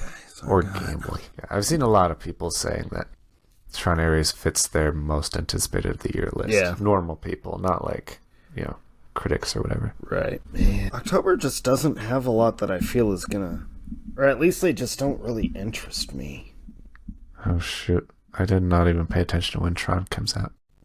Okay, that was in October. Mm-hmm. That's fine. Let's see. Okay. With you. Oh, man, but do I go score or do I go box office? I just realized my description of Tron Ares kind of fit another movie, long-awaited sequel to a franchise that's a little more niche, but rabid fans. We'll let the listeners see if they can figure that out before it comes up on the pick list. Okay. So last year I didn't trust anything coming out of Disney. I think I have to give them a shot this year. Mm-hmm. I think it's Disney. They have this animated movie I know nothing about that's apparently coming out this year. Yeah. So I'm just hoping that families flock to the theater with their kids. Elio? Yeah. Okay. I think that's right. I think that's right. It's about some kid that likes space and ends up going to space. Yeah. Sure. It's so hard to pick. It's so hard to... I don't know. I feel like it's hard to choose a original Pixar movie and be excited about it. Yeah. But then time after time, they end up being really good and families are really excited about it. I think that people are like, a Pixar movie came out. We'll go see it no matter what. Well, and I think coming off of the success of Inside Out 2 and Moana 2, I think because neither of those movies had the same narrative that audiences have been complaining about, where it was like they're agenda-based, they're so woke. A lot of their concerns may have been put to bed. Yeah, so I think this being an original coming out might entice people to try and trust Pixar a little bit more again. Mm-hmm. At least I'm hoping. So, hey, people, go watch this movie a lot. And yeah, hopefully it's good. Yeah, it's hard. I try to remember the last original non-sequel Pixar movies that came out. I guess Soul, which was really good. Oh, that was good. But then there was Red Panda that I don't know that anybody cared about. I think that came out during COVID though, so maybe that's an asterisk on that one. Yeah, that was a straight to stream. Okay. But I don't know how many others there have been. I was going to say, because as my counter to your first pick, choosing Mickey 17, which is one of my more anticipated movies of the year, which it was one of my movies last year that got pushed out of that release window into this year. I will do the same to you. Last year, you stole a beloved franchise spinoff that you knew I would like and just kind of screwed me over, but then it didn't release. It didn't release, yeah. It got pushed back. And so I will pick it this year and totally redeem myself. This is fitting. Yeah, I feel like it's fair. So I'm going to choose Ballerina from the world of John Wick, the Ana de Armas, which everybody loves, spin-off movie from the John Wick universe. Yeah. I think it's hilarious. This might be the first time, Jake, that we've been able to tell what movie each other is picking before even a real hint is given. Yeah. You will definitely choose that, obviously. Oh, he'll snag that one. That's his. Mm-hmm. All right. Yeah, which I'm very excited to have. I love the John Wick movies. And it looks cool. It does look really cool. And I think of all of the reasons that you might have a franchise and do a spin-off movie, John Wick has the best reasons, which is the world is so rich, the lore is so extensive, and every time a movie releases, they add more to it, and you're so invested. So yes, build more on that. I say that as someone that still has not finished The Continental, which was that limited series TV show about the origins of the. I watched the first episode, did really like it, just never got back to it. Mm-hmm. I don't know that many other people cared about it either, but I think a movie in theaters, action, Ana de Armas, people are going to be into this movie. And it helps that Keanu Reeves cameos in it. He's in the trailer, so it will feel like a full John Wick movie. Yeah. I think people are really curious to see where in his timeline her story takes place, because when you see him, he's beat up, but that doesn't narrow it down because he's beat up in all 4 films. So yeah, pretty much constantly all the time. All right. I am needing. I dropped my pen. I'm not going to bend down to get it. New pen. It was good to have a backup. I kind of feel like messing with you a little bit. Ooh, I'm here for it. I'm going to do it. I may be unmess with a... But I already know that this is one that you have been pretty outspoken about being excited about. Yeah. And there's a handful of those. This is kind of a tough one for me because I'm actually not that excited about it. I'm not a big fan of the cast, but that narrows it down. But I think it's going to draw in a specific set of fans that are going to be happy with it, and it could prove to be one of the most creative takes in this genre. I'm going to go with Sinners. Oh. That's going to be, when I get off of this recording and go upstairs, my wife's going to say, "Did you draft Sinners?" Because that is her most anticipated movie of the year. We watched that trailer, and she was like, "This is exactly what I want to see in a movie." It looks so unexpected, I guess. It could be really good. I'm not a Michael B. Jordan fan, though. Mm-hmm. But he plays twins. He plays double twins. The Michael B. Jordan. Right. So double him. Yeah. I see what you're saying about it appealing to established fan base of these creators, though, not just Michael B. Jordan, but Ryan Coogler, who did both Black Panther movies and Creed. I think that a lot of people have loved his work and will support his new original project. People like Haley Steinfeld. Yeah. But I think the big appeal is going to be being kind of a period prohibition. Seems like... I love how the trailer plays out and how long it takes to actually get to the reveal of what the movie is about. I think kind of like Abigail last year, where it's like, it's good if you don't even show what it's about for the most part. They don't just reveal it immediately, so that's a fun little take. I hope it plays out well in the theater, that it's, oh, this is not the kind of movie you think it is. This is a completely different kind of movie. That would be great. Like, I do want to see it. I don't know, my hype meter's not very high on it, but I knew it was high on yours, so yeah. Yes, it is. Okay, that's fine. How am I looking as far as my IMDb rating? Because I want to pick a movie that I know will have a big box office, but I am very tentative on how good it will actually be. Oh, maybe I, you know what that is. There's definitely a standout. I would say maybe there's a couple of movies on this list still that could fall in that category, but I think there's one big one. Yeah, there's a big one. You're going to have to make a decision because you're not getting both. You're getting one or the other. Yeah. Okay, that's fair. I think of the two, I would rather go with this one, and I think that the rating will not be good. I think the box office will be good. I also think the Rotten Tomatoes difference will be good, because I think enough people will be like, it was fun, and I think critics will hate it. Oh, I think critics are going to just be all over this movie. Yeah. So I'm going to go with Jurassic World Dominion. No, not Dominion, Rebirth. Which sounds like a reboot, but it's still Jurassic World. All new cast, seems like a reboot, but it also feels like the same story from the first Jurassic World, where there's a new, crazy, terrifying mutant monster, dinosaur, that is way bigger than T-Rex ever was, and way scarier, we promise. Which means it's going to get eaten by a group of Spinosaurus at the end. I'm going to be probably really mad if that's how it concludes. I'm going to be really like, I called it during a movie draft with the sarcastic comment. Yeah. I think I'm excited about Gareth Evans. I think that having the original writer-director of Godzilla and Rogue One, and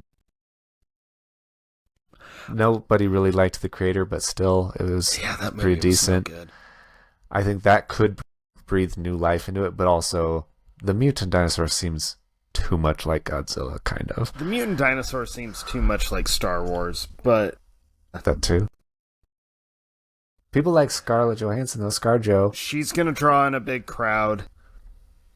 The trailer looks, with the exception of the mutant, the trailer looks fun. I'm actually kind of excited for it, primarily because they're dropping the whole part of the city narrative, and they're going back to being like secluded on an island.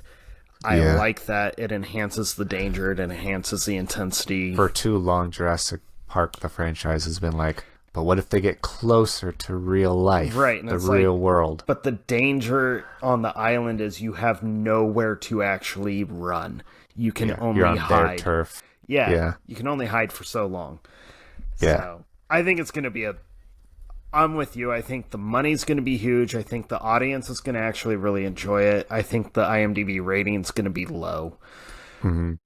Yeah, most of the reason I say that is because the last Jurassic World movie, which everyone agrees pretty much sucked, even though they got the band back together with the original cast, has a 5.6 on IMDb, still made $1 billion. Yeah. Dominion did. So I think that people are like, there's a Jurassic World movie or Jurassic Park, anything in theaters, dinosaurs, I'm going to go see it. Right, because it's made for the big screen. So you go watch it on the big screen. For sure. And this one, just in the trailer, you can see all the callbacks to the first Jurassic Park. So it's obvious. Everyone's going to go see it. All right, what round are we? 7? 7, almost halfway. Okay. Time for me to make... All right. Yeah, I'm doing this because I think it's going to be big. I think people are going to flock to it. You're going to have like a couple different generations going to this movie. One, because we love the first two, because it was so unique when those first two came out. And I actually think the sequel doesn't get talked about enough in terms of being on par with the first installment. I think the fact that this one is coming out so much later and has this much hype, and the fact that he filmed it on a phone, I think is really going to draw audiences to come and check this one out. So I'm going with 28 years later. Yeah, that was the other one I was saying that is kind of in the Tron vein, where it's like it's a long-awaited third movie that everyone's pretty much excited for, but I think also kind of a niche franchise that people are, I don't know, it's definitely grown over the years. The fandom of it has grown over the years. I'm really banking, when they released the trailer for it, the response from audiences was huge. Yeah, and the fact huge. that so many people suddenly realized, like, we can't find this movie to watch anywhere, and we can't find the physical copy for it. For like a month, no one could find anything, and I think all of that is it has a lot going for it. So I think average rating, decent box office on that one. Yeah, I think so too. I think people will be excited about it, and it kind of has that underground word of mouth excitement, I think. Yeah. Is this June? Right? Yeah, we got it. So I've got May, June, July. I think I've got a good summer lineup. I've got October, November, December. I might swing on this late June movie. Although there's a movie that I know we're both excited about a lot. Like, so excited. You even texted me. You're like, "Oh my god, this movie's coming out this year!" And we didn't talk about this movie, like this episode recording at all. But you were like, "This movie, maybe I'll do that. I'll take this movie to Screw York because I don't have an April movie." And I was wondering, I know you're excited one of us were going to take this one. I was like, man. It's tricky because it has been so long since the first movie came out. Mm-hmm. But I also think everybody's like, it's kind of a hidden gem movie. Not a lot of people talk about it, but when you bring it up, they're like, that movie is so good.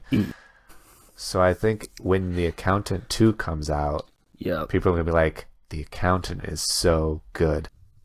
So maybe it's not too late. Maybe it will be just the right time to have a sequel. This is so many years later. Mm-hmm. Though everybody's together.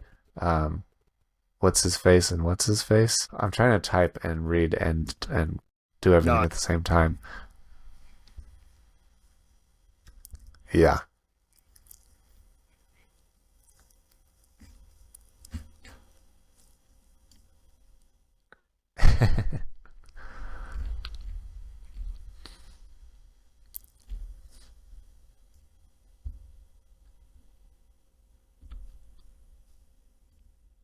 Yeah. I think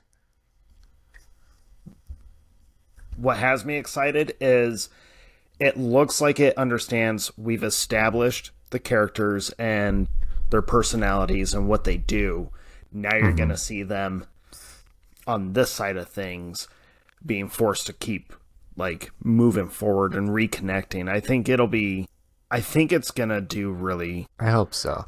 I think it deserves to do well. I don't think it's going to try and outdo the first one. I actually think, because the trailer is full of tons of action, but so is the first Accountant trailer, and it ended up being primarily story. I think the sequel's going to do the same thing. I hope so too. Honestly, I think fans will want it to do that. Yeah. I think the trailer is going to... It works so well. ...be a little misleading. I think it'll be more story-driven than action-driven. But the action would be really cool. Yeah, when it did get to the action, it was so cool. Yeah. Yeah, and I love seeing Bernthal back, and... I like that they brought this guy's face that I'm looking at. I can't remember her name, but the actress that plays, like, the agent that is introduced to all of this. I'm glad that she's back. All right. Okay, what don't I have? Man, dude, normally, it's so funny, because normally when you look at, like, the end of the year, usually you're like, all right, Christmas big releases, what do we got coming? And looking at it, you're like, wow, there's, Avatar's going to be big in December. Yeah. That's about it. Because everything else coming out looks like it's just gonna suck. You don't think the Anaconda remake with Jack Black and Paul Rudd on Christmas Day is going to be huge? Man, I'm like, is Hollywood really just this stupid? Yes, they are. Yeah, they are. Like, I think it's so weird that they're trying to me, it's like they're trying to take the formula that worked for the Jumanji franchise and put it to Anaconda. The difference being that original Jumanji is loved. That first Anaconda movie is mocked. Like I think it's entertaining because it's so dumb. Like, I can't... Is it Anaconda that has Jennifer Lopez in it? Yes. Or is it where the snake pukes the dude up and he winks at the camera like, haha. You're like, okay. Yeah. The snake changes sizes because they couldn't get the CGI to fit the animatronic that they tried to build. It's just, God, that movie's so bad, but it's funny. And that's what makes it entertaining. To try and reboot/remake that just makes no sense to me. No, I totally agree. I forgot what my rant was initially about. Oh, yeah. So there's not a lot of great movies in December. Yeah. There's also the SpongeBob movie, Search for Square I Pants. can't believe they're still making those. Apparently the last one or two have not been well received. Right. You know what? What round are we? 8? 8. It might still be too early for screw it. Back and forth. Wishy-washy. Yeah. Fortune favors the bold, my friend. Yeah, I'm doing it. Because I think it potentially, and dear God, I hope they do this. Man, they have such a great opportunity to reset and bring the audience back in. Okay. I'm going to go with Freakier Friday. You laugh. I do. You laugh, but think about it. What audience needs to be brought back in? What are you talking about? Because when the first Freaky Friday came out, this was before Disney was like full-blown stupid. This was still in like Lindsay Lohan's clean days, the wholesome family fun days, the like actual family movie kind of nights mentality. That's true, right? Yeah. Yeah, okay. And it's her and Jamie Lee Curtis coming back. They have the chance. There's a really great opportunity for them to come back full swing showing. We can bring back that actual wholesomeness. We can bring back the family style. We haven't lost it. Yeah. We haven't lost it. They could really earn the audience's trust back. And it ironically could be with Lindsay Lohan. Yeah, that would be ironic and hilarious. It'd be ironic, hilarious, and awesome. Okay. I think this movie ends up being bigger than, not huge, but I think it ends up being way bigger and better than anyone actually thinks. I think it'll be a sleeper hit. Okay. Maybe you are a genius, and I laughed at you because I'm one of the normal people that do not expect it. Because although even as crazy as Lindsay Lohan has been, I still root for her, and I'm glad that all of the weird and silly movies that she's done to crawl her way back to mainstream and get back into the theater, not just some silly streaming movie or Hallmark movie or whatever. Get back in the theater, and it's for Disney, and it could certainly be a feel-good story. I think it's such a obvious callback for everybody, and I think that's what's going to draw people in. Okay. I think it's going to be a sleeper hit. Not massive. I don't think it's going to be like as big as Barbie ended up being. Yeah. But it has the opportunity to do something really cool. It could be pretty darn good. Okay. Might be too early, but too late now. We went with it. This will end up being your Argyle, I think. Oh, no. No. Okay. Well. Man, don't say that. Now I feel sick. I don't think it will. How often is a movie worse than Argyle, honestly? I don't know. You did manage to get Borderlands as well. Okay, yes. I found several stinkers, as we've already established. But I won, but so won, none of that so it matters. Doesn't matter. Yes, that was the secret recipe. Actually, it kind of was the secret recipe. I think that the Rotten Tomatoes rating on those still were good, even though they weren't good movies. The question is, do I want to keep filling each month as I've been doing so far, or take my first double up in a month movie? You haven't doubled up yet. No, I have April, May, June, July, October, November, December. I think I'll take another June movie because I do believe in this movie. Even though it's an original story, there's enough cachet, as people say, behind it that I think will put asses in seats. I think that the excitement and the hugeness of Top Gun Maverick, we all know how huge that was, and that won me my last season. Top Gun Maverick was so big, and so it should be easy for F1 to be big as well. That all the marketing needs to do is push from the creator of Top Gun Maverick, and the action is filmed with like new technology to make it even more exciting, even more immersive. That's why you have to see it in a theater. They're creating like new technology, new filming cameras and equipment and stuff for F1. And Brad Pitt, everybody loves, so I think it has a lot going for it. I would actually think motorsports are pretty big, even though I don't give a shit. I think motorsports are pretty big.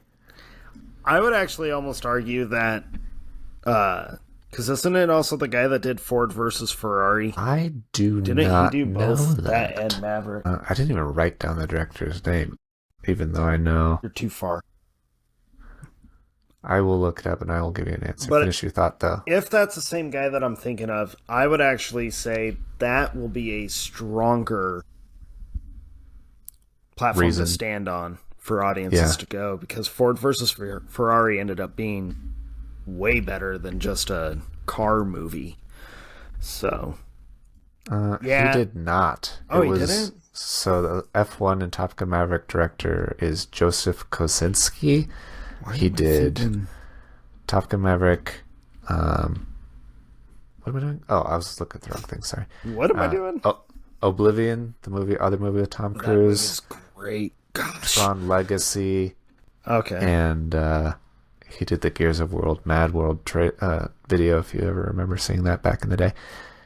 Only the Brave, which I think was a firefighter movie that I didn't see. That was the only other thing he did before Top Gun Maverick. So, yeah. Oblivion is a hidden gem sci-fi movie, but people do, like I already mentioned, Tron Legacy. And Top Gun Maverick is his most recent. I think actually, he did a movie called Spiderhead also in 2020. What the hell is this thing? Well, I think that was that. It was not a good one. If that's Chris Hemsworth, I think. Yeah. That was not that great. 5.5. That's not good. Straight to Netflix. Most people won't associate that. His will be lost to time. Okay. It'll be fine. Yeah, it's hard to search for this movie poster because I'm just getting pictures of cars. F1, there we go. I don't even know if it has... No, it has an actual poster. Yeah, I put an F1 and all I was getting was race stuff. It's kind of a generic title. Okay. I think I'm going to do this. Yeah, I need to do this. Alright, I think he's going to ride the coattails off of the success and the hype of his last movie. I think people will flock to it. I don't think it's going to have the same effect on the audience that his previous one did, but does tend to get high ratings for his movies. So I'm going to go rating over box office. I'm going to go with Darren Aronofsky's Caught Stealing. Interesting. Does that have a release date? It's in August 29th. I don't think there's a poster for it yet, but... Yeah, there were several movies that seem like they will be big, seem like they have big directors associated with them, big reasons to like them, but not a lot of information at this point. That was one. The Jeremy Allen White, Bruce Springsteen movie was another one I probably won't take. There's a Scary Movie reboot apparently coming out from the Wayans brothers. I don't know if that's this year or next year, but yeah, they said they were gonna take that franchise back. Because they essentially were kicked out of it, which is why after the second one, they're not a part of the franchise anymore. Okay, yeah, so they're supposed to be coming back. Which I'm like, part of me was thinking, like, oh gosh, another Scary Movie. But then the more I thought about it, I was like, man, maybe if they didn't focus so much on like the hypersexual stuff, but bring back just that stupid slapstick style of parody, that could be great. That could be so well done. Yeah, I would agree. But yeah, I think Aronofsky's going to ride on the success of The Whale. Oh, I'm sure. So, the only thing I've seen from this movie is the weird behind-the-scenes stills of Austin Butler and Matt Smith. Matt Smith with a huge mohawk. Yeah. Yeah. Hilarious. Okay, that's interesting. I think I might take a little gamble. About time. Come on. On not a first-time filmmaker, but a sophomore movie that I think will be the opposite of a sophomore slump for the old Maggie Gyllenhaals. Yeah. Dang it, Her dude. Frankenstein movie looks sick. The Bride. Yeah. Huge cast associated with it. Christian Bale, Penelope Cruz, Peter Skarsgård, Annette Bening, Julianne Hough, which I like. Jake Gyllenhaal, obviously. Her little bro? Is she older? She seems older than him. Yeah, she's older than him. Okay. But yeah, wrote and directed by Maggie Gyllenhaal. I think that should be pretty interesting. I'm far more interested in that than Guillermo del Toro's Frankenstein movie, to be honest. But I'm not a big del Toro fan. I'm curious about The Bride. I'm more curious about that first image they released of Bale, him with the tattoos. Yeah. I'm not gonna lie. I don't think I was alone on this, but my first thought was Leto's Joker. So I'm a little concerned on that, but I'm definitely there's too curious. Much of that between Leto's Joker and the Crow remake. And right. Like, we don't... That. Like, tattoos are pretty normal these days, people. They're not edgy anymore. They're not edgy. Moms have tattoos. All right. Well... Moms can be edgy. Don't at me, moms. Both of our moms, if they hear that comment, they're probably both being like, what? I'm more worried about my wife hearing this and being like, true. What did you say about moms? I'm going to text her. My wife. Are you going to... By the way, we got 3 more. Am I going to what? I finished. I'm good.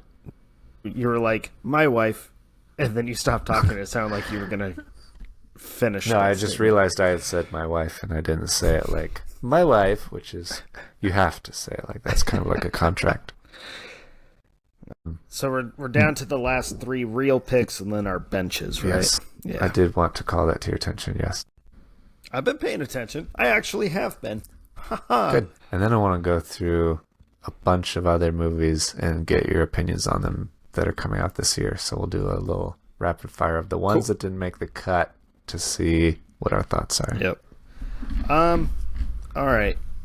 She's a pretty huge star for whatever reason. Ooh, that's not good. And I've already seen a lot of hype behind this, and it like just got announced. Mm-hmm. But I think coming off of the heels of, I know they're not actually related, but the audience will probably relate them just being a book adaptation. Okay. Oh, yeah. Plus, I need a December pick, so... That's a good reason. I'm going to go with The Housemaid. Yes. I know nothing about this, but I've seen hype on it, and Sydney Sweeney is a really big star. Yep. The last couple years. Been drawing a lot of attention, a lot of eyes. That's yeah, that's one way to put it, I guess. So I don't know. I don't think this has a. I doubt it has a poster. I think it's. I'll have to use one from the book. I was going to say, you might as well just put the book on there. There you go. New York Times #1 bestseller. I'm assuming it's not going to be like a feel-good Christmas movie, which is a shame. I think Hollywood needs to get back to making Christmas movies for Christmas releases. Yeah. Go figure. But I know this book was a bestseller. And I think it's her and like Anne Hathaway or something like that, if I remember right. No, it's what's this girl's name? Like, it's a big star. It's like, it has big names on it. Amanda Seyfried. Thank you. Yes. Yeah. Why did I think Anne Hathaway? Big is an overstatement. She's all right. Well, I was also thinking Anne Hathaway for some reason. Why was I thinking Anne Hathaway's bigger, I would say. Interesting. Okay. 10th round. I don't have anything. Well, I guess. I needed December. Don't judge it. I needed December. I do what you gotta do, man. I'm not gonna fault you for that at all. I do have a September movie. Okay. I feel like I'm only picking movies that, well, I would say only movies that I like, but I don't like Avatar, or I probably won't see Jurassic World for a long time. But generally, these are all pretty darn cool movies that I'm excited to see. A lot of action, a lot of guns, all good stuff. But I don't have a movie in August, so maybe I will go with another sequel, much like The Accountant 2, Nobody 2. Yeah. The first one's a lot of fun. The first one's so good, and I think way better than people expected. Yep. 7.4 only made 57 million, but 7.4, if we could get close to that another time, that would be good. Yeah. And Bob Odenkirk is back and better than ever. People like him, especially since that Breaking Bad spinoff that I never saw. You know, I'm looking at your picks. Mm-hmm. I'm looking at F1, and I'm just, I find myself thinking, if that movie makes $1 billion, I'm going to fly to Colorado, and I'm going to beat you with this belt. It'll be my belt at the time. Right? That would be so embarrassing for me. Off of the wall and beat you with it. Off my own wall. Yep. That's so sad. I'm like, this is how I look at your list now, Jake. I look at them, I'm like, which movie is going to screw me over? I already know Avatar is going to be a money grabber, because they are. Yeah, unfortunately. But I'm looking at your list as much as I wish they weren't. I'm like, what movie on his list does not deserve the $1 billion mark and will get it? And it's going to be F1. You think it's there? I would say Jurassic World wouldn't deserve it as much as F1. There's that too, but like the movies that you're like, it's about like F1 racing. People like F1 racing. I don't What get if it was the a appeal. Dale Earnhardt movie about NASCAR? You would say, "Oh, NASCAR is stupid," but I people do like say it. NASCAR is stupid. Don't like So do I, to be honest. But right? Yeah, don't judge it. I'm just make it 5 laps. There's no point in it being 1,000 laps. Whatever it is, 500 laps. I it doesn't, say throw You're a telling me 400 laps don't matter at a minimum. 480 laps probably don't matter. I think what they should do is just randomly be like, you got to turn right all of a sudden. That would make it more exciting. Like, don't let anyone know when it's going to happen, but suddenly, like the track closes and you have to turn right. Yeah, like what's that? What's the movie they're remaking this year? The Arnold Schwarzenegger Hunger Games-esque, game show-esque movie. Running Man. Running Man, thank you. Jeez Louise. Yeah, it'd be like Running Man, kind of. Yeah, that would make it Death Proof, which they did make into a movie. Oh, yes. And that movie's actually a lot more fun than it has any right to be. Mm-hmm. Anyways, and that's a remake too. Hollywood. Yeah.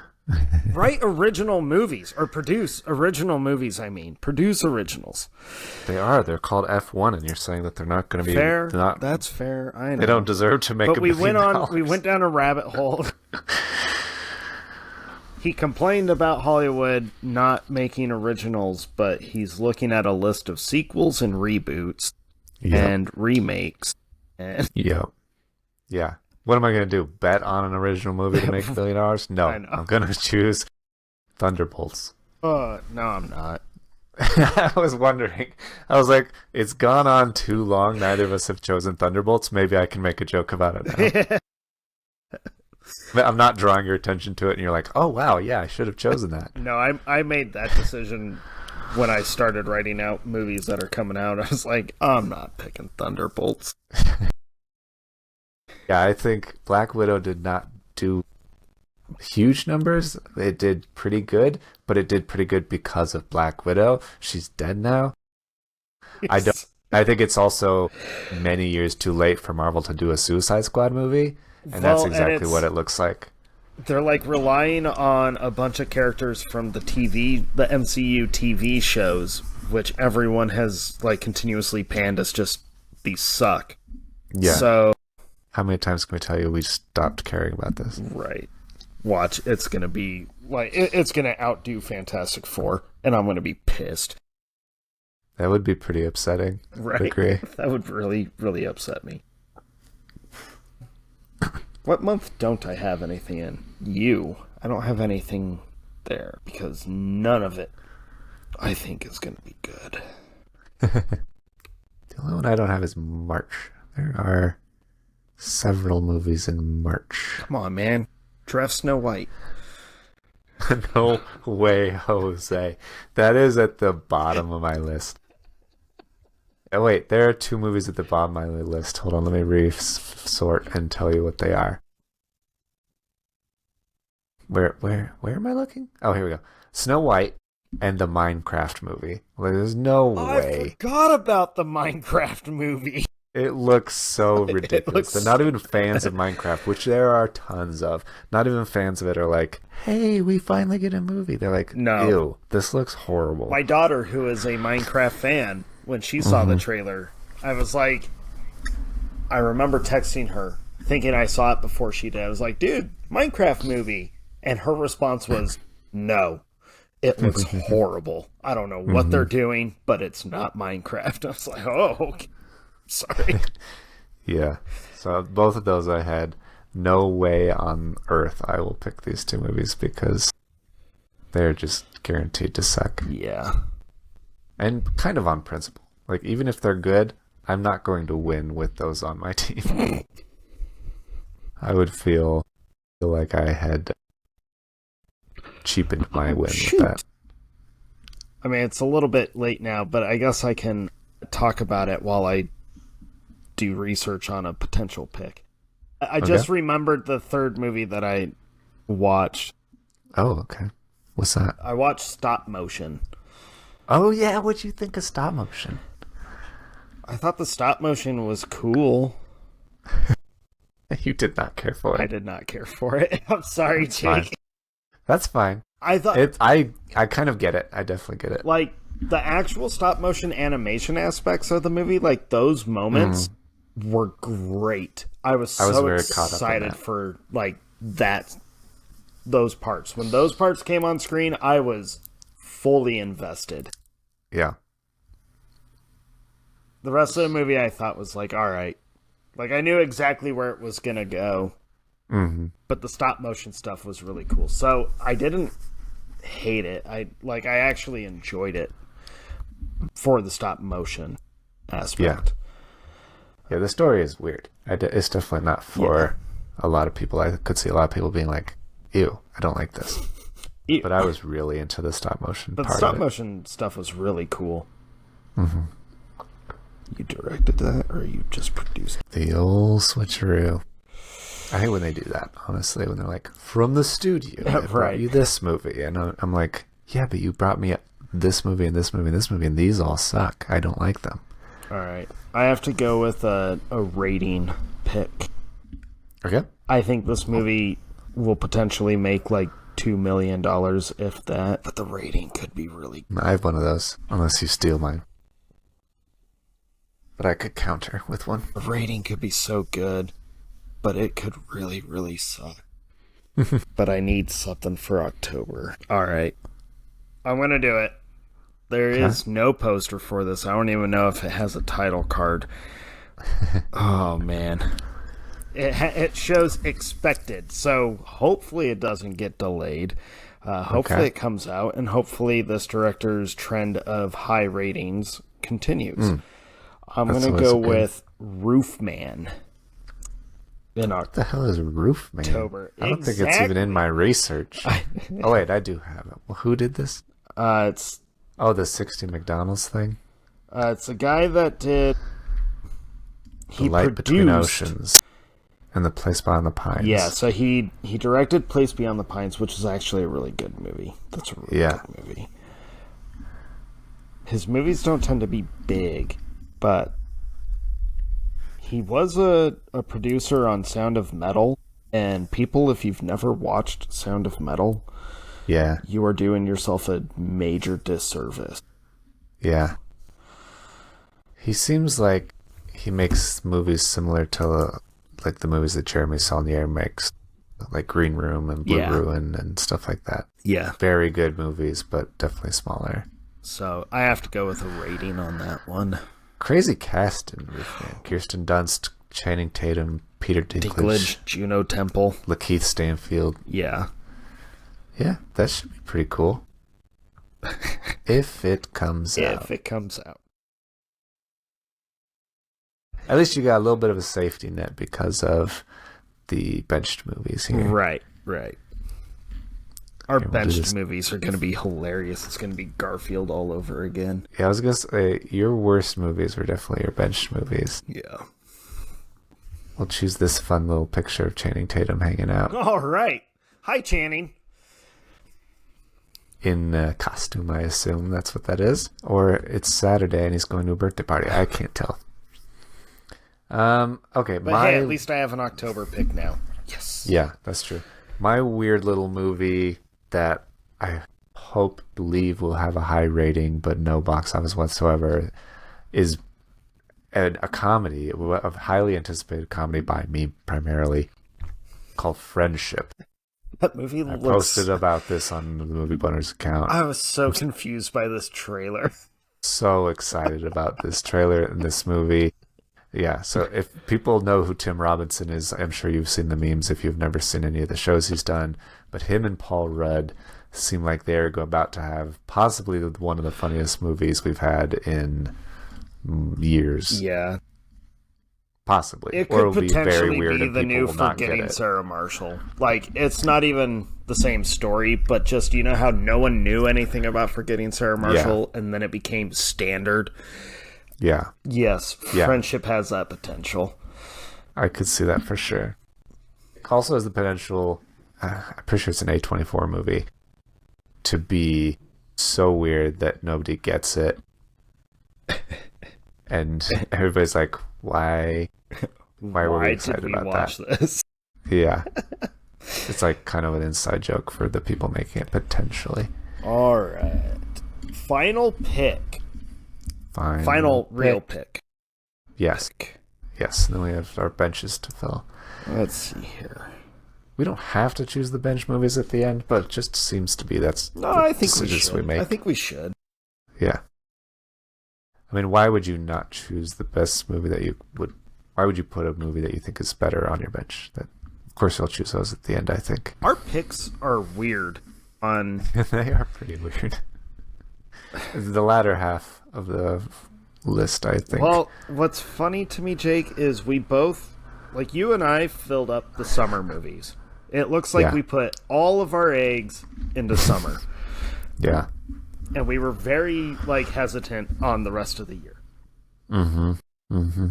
That's very true. Which is hilarious because previous drafts we've been, pretty consistent with, I will own these months and you will not. Now it's we're splitting the summer. That's exactly what we did. And the fall. We went into fall. Last pick. What might drain or drop? No, I'm saving you for my bench. You're staying a bench one. What did we say about the bench rule? That you can only remove a movie from your main lineup if it hasn't come out yet and swap it with one from your bench? Is that what the rule? I thought it was you can't put the benched one in your lineup after it's come out. Yeah, we could. Maybe or both. misheard. We'll figure it out. Well, I'm trying to decide if I even care about a March movie or not. Telling you, Snow White is right there for you. Ripe for the picking, you could say. It's so ready to be picked. It's an Apple thing. Get it? It's an Apple joke. That was so dumb. I mean, it's either that or The Working Man, the David Ayer, Jason Statham movie. True. Or that has had zero press. Yeah. That's actually true, zero press. I have seen press for Black Bag, the Steven Soderbergh, Michael Fassbender's married to Cate Blanchett, and they're both spies. It looks exactly like Mr. and Mrs. Smith, but... Maybe enough time has gone by. Oh yeah, there's an Amazon Prime show. Yeah, literally Mr. and Mrs. Smith. Okay. Man, I wish I had a coin to flip, because... I could flip a coin for you. Alright. Let me decide which one is which. Okay, then have Google do it for me. Why are you deciding so long? No, sorry. Go ahead, flip. Okay. I was like, you're really focusing on assigning one to heads and one to tails. I really wasn't. I kind of zoned out, actually. I'm not gonna lie. That makes more sense. It's heads. It's heads? Okay. Its last pick, I think it's going to draw in big numbers, but I think the rating's going to be super lackluster, but I'm going to go for the money. Mm-hmm. I'm going to go with How to Train Your Dragon. Ooh. I was wondering if it would be one that... I was wondering how you felt about it primarily.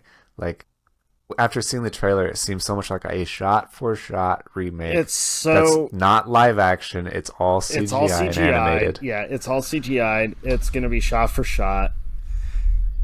But... like, why bother? I think it's going to draw a ton of people in just because people are going to want to see the dragons. Yeah. That's going to be the big draw. Yeah, probably. Which is funny to say because they show you all of the dragons in the trailer, which I'm like, you should have. Obviously, you showed Toothless.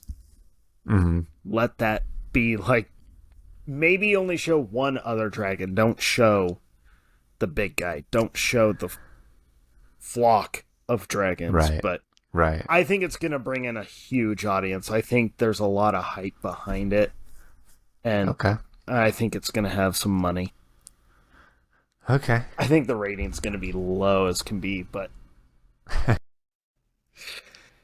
Well then, just to be... Well, I don't want to do that. Okay, for sillies and for the ability to pit them against each other, right. I'm going to go with the Lilo and Stitch live action. Yep. I do kind of think of all of the Disney movies to do a remake of, Lilo and Stitch is both beloved and also kind of underrated. Yeah. I feel like it doesn't get praise. It is a little more recent than some of their other ones that they've done, but it is also really loved, and I think that it could be good. It will definitely be fun. And maybe that's all you need. Yeah. Okay. Lilo and Stitch. I was like, whichever one this coin lands, Jake's taking the other one, because I knew you knew what I was... Yeah. Yeah. I'm so opposed to these live action remakes, though. Yeah, me too.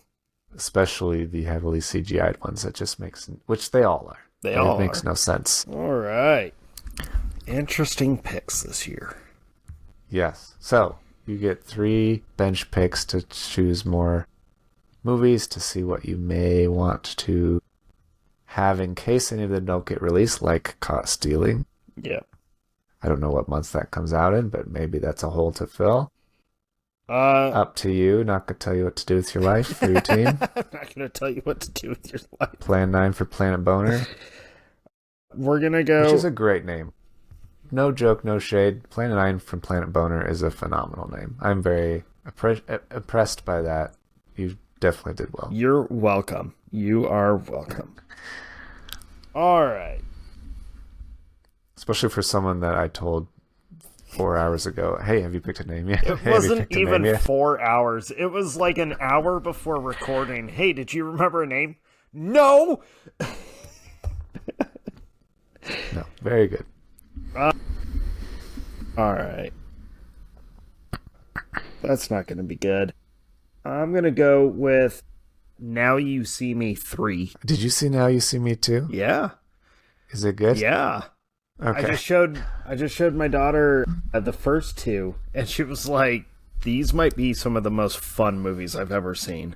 She adores these movies. And I think it's going to bring people in just because they're like sleeper hits. That's not it. I don't know who any of those people are. That wasn't Jesse Eisenberg and Woody Harrelson.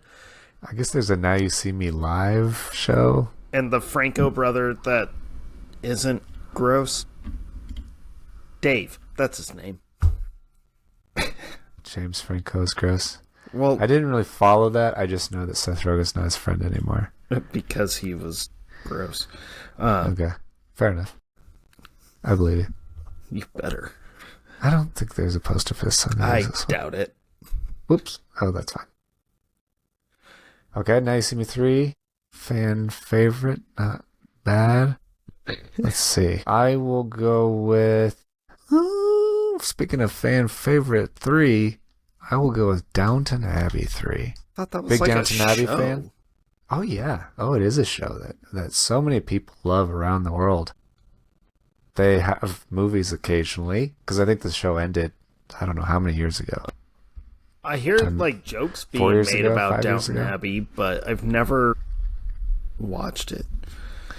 Yeah, it's like a, I don't know, World War I, World War II era soap opera. That's my impression. Fun.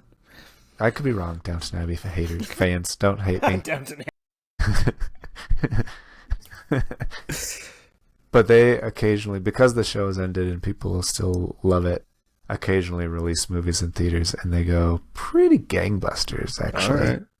All right. The last 2 movies both have a 7.4 and made between 90 and 194 million. So, pretty safe bet. Seems like they'll give it a little bit of enough TLC to draw a crowd, I guess. All right. Maybe. And if it doesn't, it doesn't matter. It's on your bench now. Yeah. So that's September 12th. So, I think it's funny that they're attempting to do with my next pick with what this franchise did back in 2000. Or 1998, I mean. And it was essentially like everyone's reaction to it was, yeah, this is fun, but it's like a ripoff and not as well done. And now they're doing it again with the fun remake reboot that they're doing, or the requel that they're doing. Yeah, one of those. Yeah, so I'm going to go with I Know What You Did Last Summer. Yeah. Because they're bringing back the OG cast, but with a new cast, same story, but intertwining it with the, like, I just think it's funny because that's what the original did with Scream, where it was like, right. We made another slasher movie, high school. That was... Yeah, with all new cast that you should get attached to, and the original legacy cast, which we will definitely not immediately kill off and just slowly kill them off so that we can replace them with this cast. Right. Well, that's an Amazon Prime series. Hold on. I didn't know there was an I Know What You Did Last Summer Amazon Prime series, but now I do. There's an Amazon Prime series? Apparently, that's what this is. Oh. I Know What You Did Last Summer, new series, October 15th, 2021. Huh. Okay.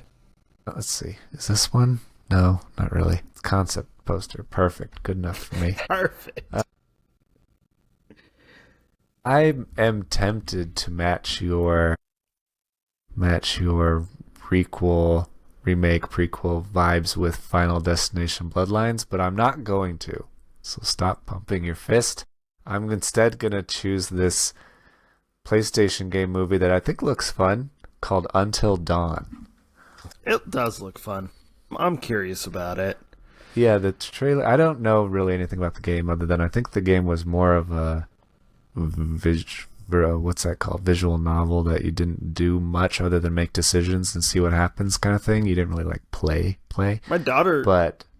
Did she play it or did she watch her friend play it? I think she watched one of her friends play it. She said that the game's actually kind of freaky. It looked like the kind of game that would be as much fun to just watch somebody stream online and not bother playing yourself.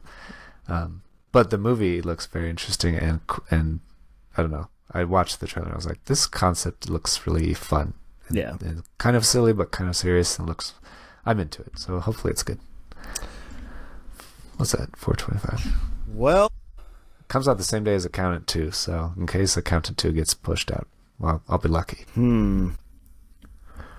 I think I'm going to have to go with... I still can't believe you chose Freakier Friday. Dude, I'm telling you, the opportunity is there. It's going to bite me in the butt so bad. I feel sick. What is that sound? Do you have like a fan going or something? My fridge just turned on. Okay. This fridge. Oh my gosh, I heard it earlier and I was like, what? It's not the voices. I'm gonna go... Man, it doesn't really matter. I'm probably not gonna have to worry about it too much, but I think just because it's the finale, I think because the franchise has, although been dipping, it's still a pretty big franchise. It's a fairly successful franchise. I think the finale will draw enough people in. It'll probably be super crappy. It might even be considered the worst of the franchise, but people will show up. I'm going to go Conjuring Last Rites. Oh, interesting. Wait, Conjuring Last Rites? No, The Conjuring. Yeah. Last Rites. I was thinking of... There's a Insidious spin-off called Thread, and I was thinking of that one initially. What? Why are they making a spin-off of that? It's called Thread, but it's an Insidious tale or something? Yeah, an Insidious tale. Okay.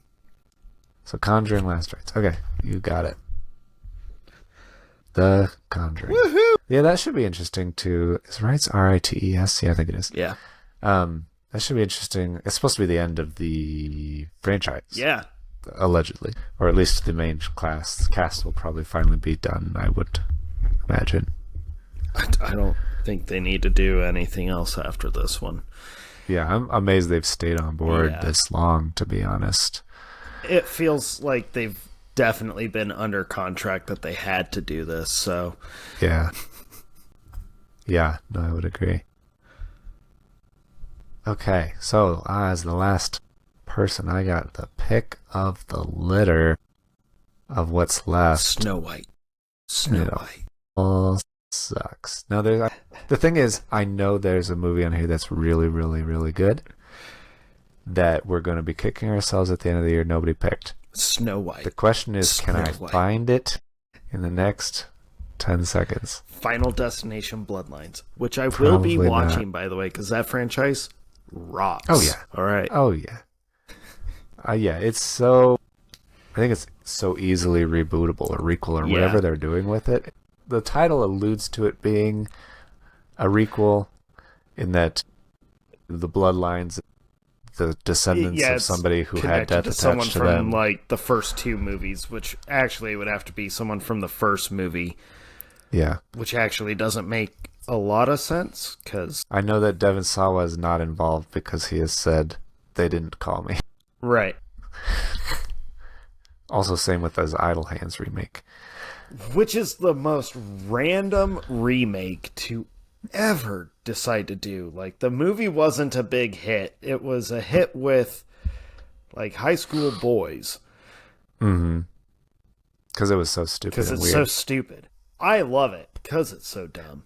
But yeah, why remake that movie? There's no punk band that's, like, gonna make a good cameo like The Offspring did. There's no... Yeah. Okay, I made a joke about it earlier, but I'm actually gonna pick the Running Man reboot. All right. Remake. Partly because I believe in Glenn Powell. I believe in Edgar Wright, who's doing it. Actually... Is that true? Yeah, that's true. Edgar Wright. I'm actually really shocked neither of us picked that as part of our real... And because it comes out in November, and I think when we figure out what that rule is about when we can swap something out, that's late enough that it won't have come out yet. Yeah. And I feel like that probably is a good idea to do. Does it come out the same day as Wicked? November 7th? I don't know, when does Wicked come out? I don't know. I already forgot. It's not like it's on your team or you need to pay attention or anything. I closed my notes. Yeah. Hold on, I have it up here. Wicked is towards the top, 21st. Yeah. Yeah, so right, a couple weeks before, fill in that couple weeks of box office, and then Wicked will steal the show. I don't know the last time an Edgar Wright movie came out, to be honest. He had something after Baby Driver. My gosh. Oh, yeah, Baby Driver. Baby Driver's good. Why am I, like, blanking on this? No, he had something else. Oh, he did that one with Anya Taylor-Joy, and she, like, goes in the mirror or something, or back in time or something. Yeah, he did Last Night in Soho. That one. Yeah. Yes. I basically got it. Yeah, Last Night in Soho was interesting and good, and people liked it. I did enjoy Last Night in Soho, actually. It wasn't what I thought it was going to be, and I think that's what made it good. Yeah. Yeah, I think that's true, too. I rewatched The Menu recently. Yeah. That movie's so good. I love that movie. It's so good. It is a lot of fun. I need to revisit it because I feel like it's the kind of movie that will get better with age. I thoroughly enjoy that film. I think it's my favorite of hers. Oops. Yeah. Oh, really? Yeah. Of all of her movies? Yeah, that's my favorite of hers. That might be a hot take. That's interesting. Okay. Well, there we go. There are our teams. The 2025 draft board locked in. Yeah. I feel pretty good about it. How do you feel it went for you? I feel pretty good. I'm hopeful for the movies this year. I did what I normally do, where I make a wild, bold decision, and it hasn't always worked out for me. It's worked out 1 out of 3 times. So you're telling me there's a chance? Yeah, pretty good chance, 33%. Yep. This is where you make it 50% if it works out. If it works out, we'll find out. All right. Other movies coming out this year. Rapid fire. What do you think? Death of a Unicorn. Have you seen that trailer? I'm actually really excited for that movie. I think it's gonna tank hard, but I think it'll be this year's Cocaine Bear. It'll be fun and silly. That's what I'm hoping it is. Yeah. Which seems likely. It looks like there's some practical effects in it too, which will add to what will make it so great. But I think it looks so absurd, and that is the strength. So I am excited. Yeah, for sure. Do you care at all about the Michael Jackson biopic? Didn't realize they were even making one until I was writing down movies that are coming out this year. And no, I don't care. Antoine Fuqua, director of Equalizer 3, is directing it. Michael Jackson, greatest entertainer ever. You feel like it should be big, but there's always that cloud of the inappropriateness that people have never proven or disproven that I think will taint that a little bit. Bad Guys 2, which the first one did pretty darn well. I didn't know it was based on kids' books. Yeah, apparently. And that first one is actually really, really good. So there's Great hope cast for the sequel, or it's going to be really, really bad. Yeah. Thunderbolts we talked about. The Black Phone 2.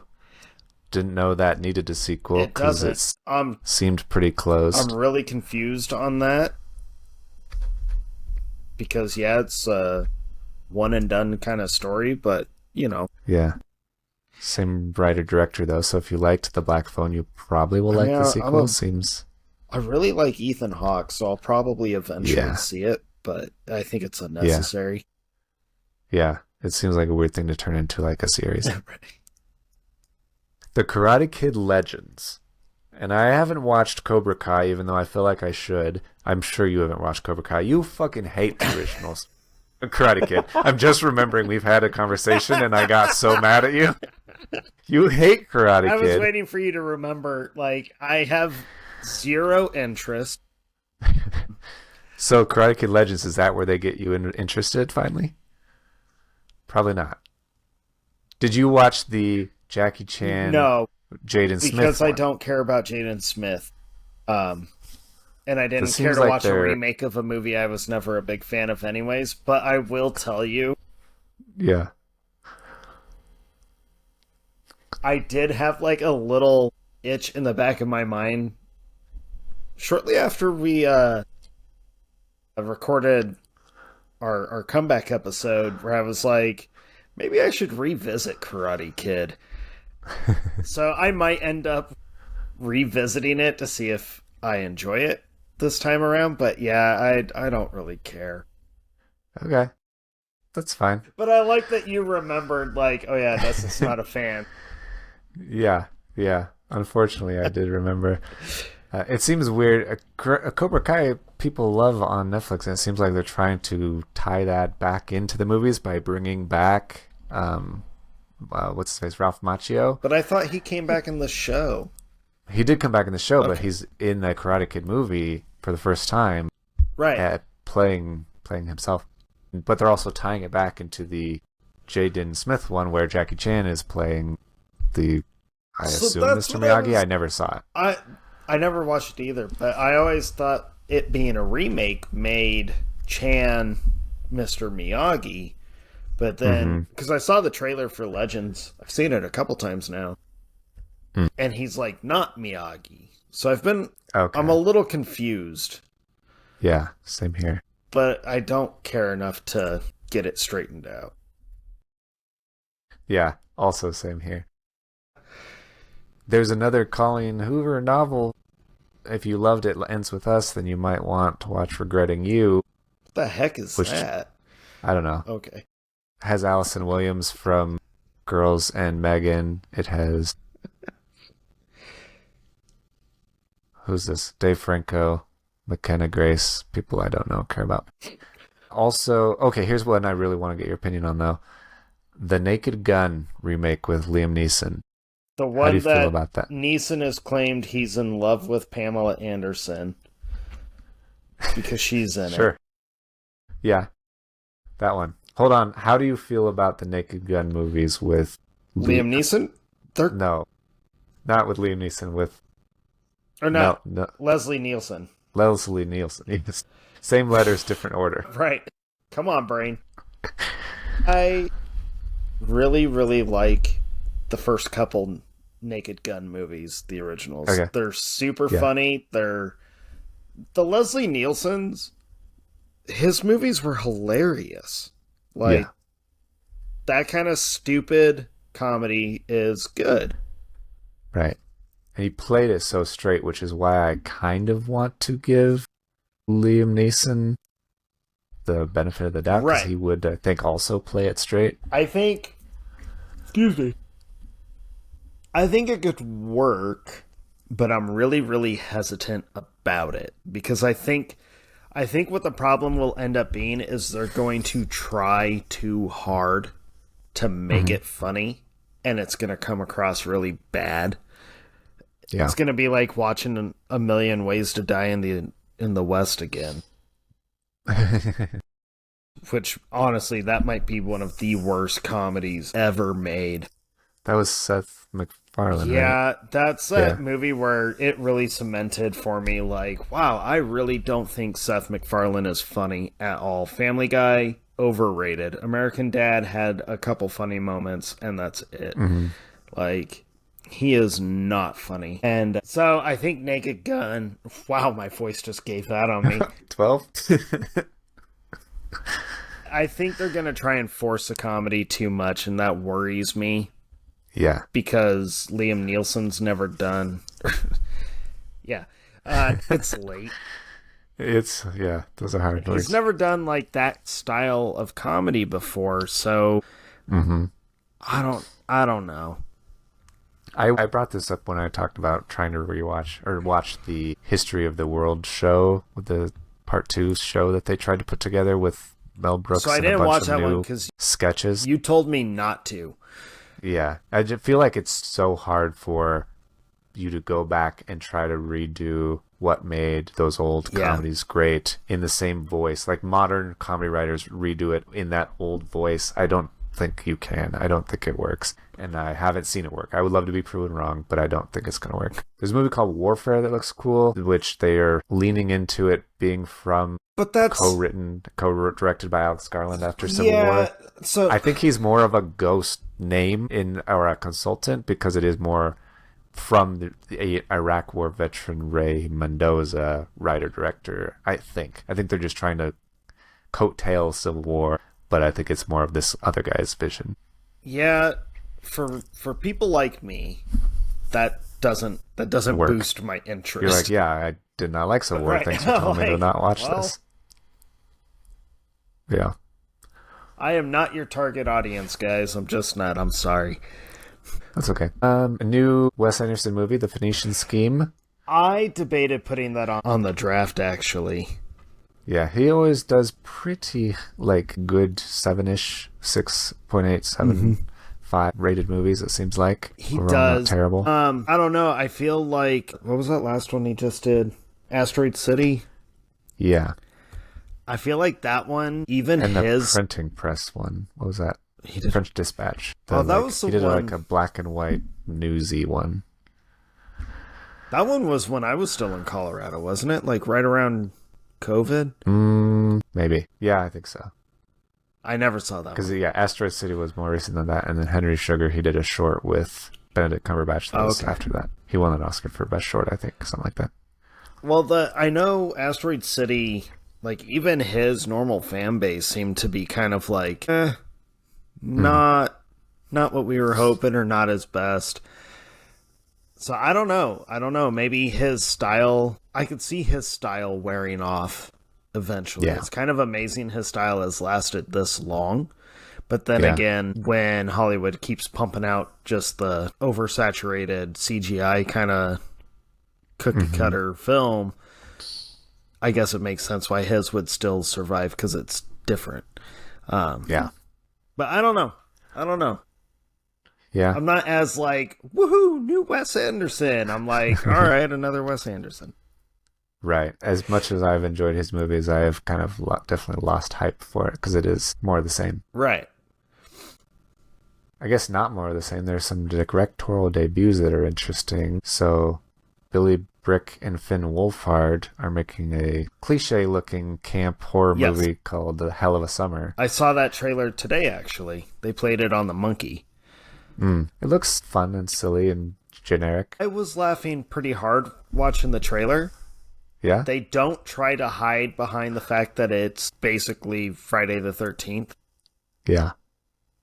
I definitely got... It's weird to say because at no point in the trailer was there anything really like this, but I got Final Girls kind of vibe from it where... I did too, yeah. It's like...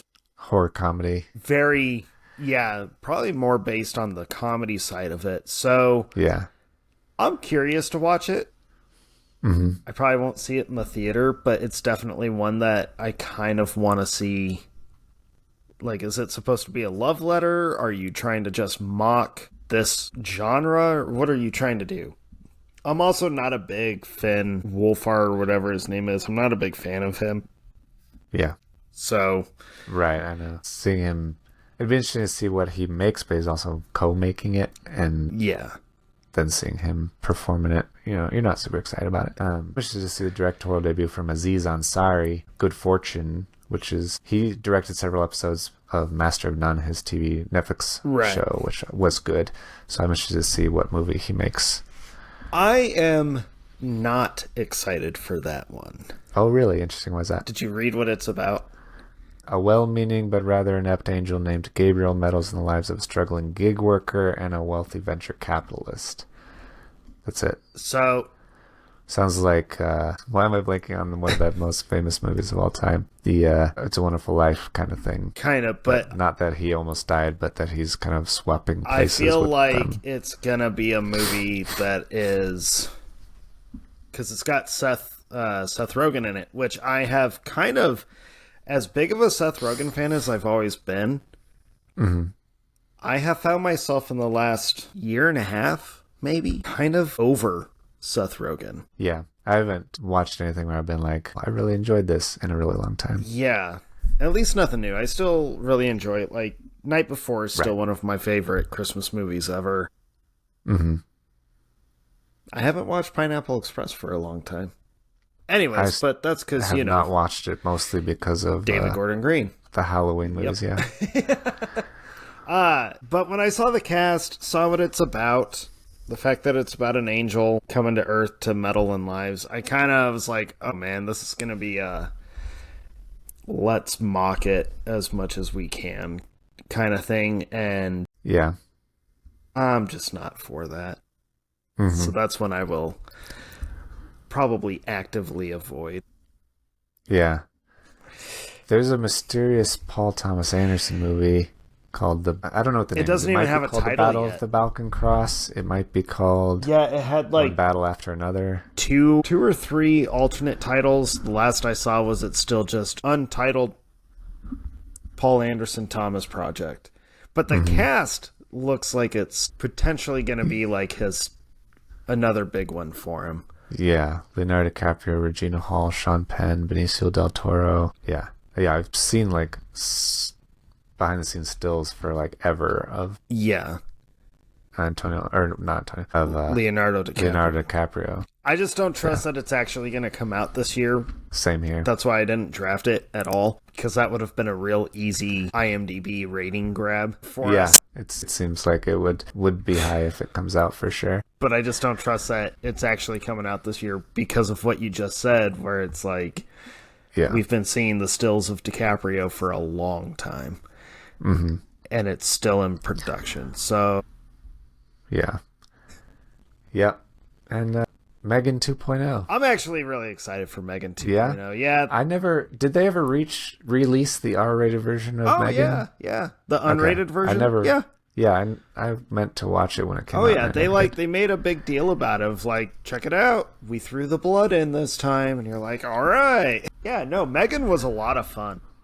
I doubt Megan 2.0 will be R-rated, though. Or unrated. I would imagine they're going to do the same thing. It'll be PG-13 on theatrical, and then show you the unrated on Prime, or when it comes out. No, I'm actually excited for Megan 2.0. I like the fun. Let's just... Nothing too serious, you know. Mm-hmm. They keep trying to make these AI as bad movies, like, real scary, but they come across cheesy and just dumb. Yeah. Yeah, for sure. Whereas Megan's like, we all know it's a bad idea, but here's something that'll make you kind of laugh about it. So... Yeah. But yeah, I'm actually excited for Megan.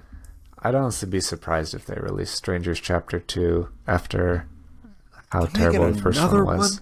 Why? They greenlit a trilogy and were making a trilogy, but last year Strangers Chapter 1 had, let me tell you, 4.6 on IMDb, 20% critic rating at Rotten Tomatoes, 43% audience rating.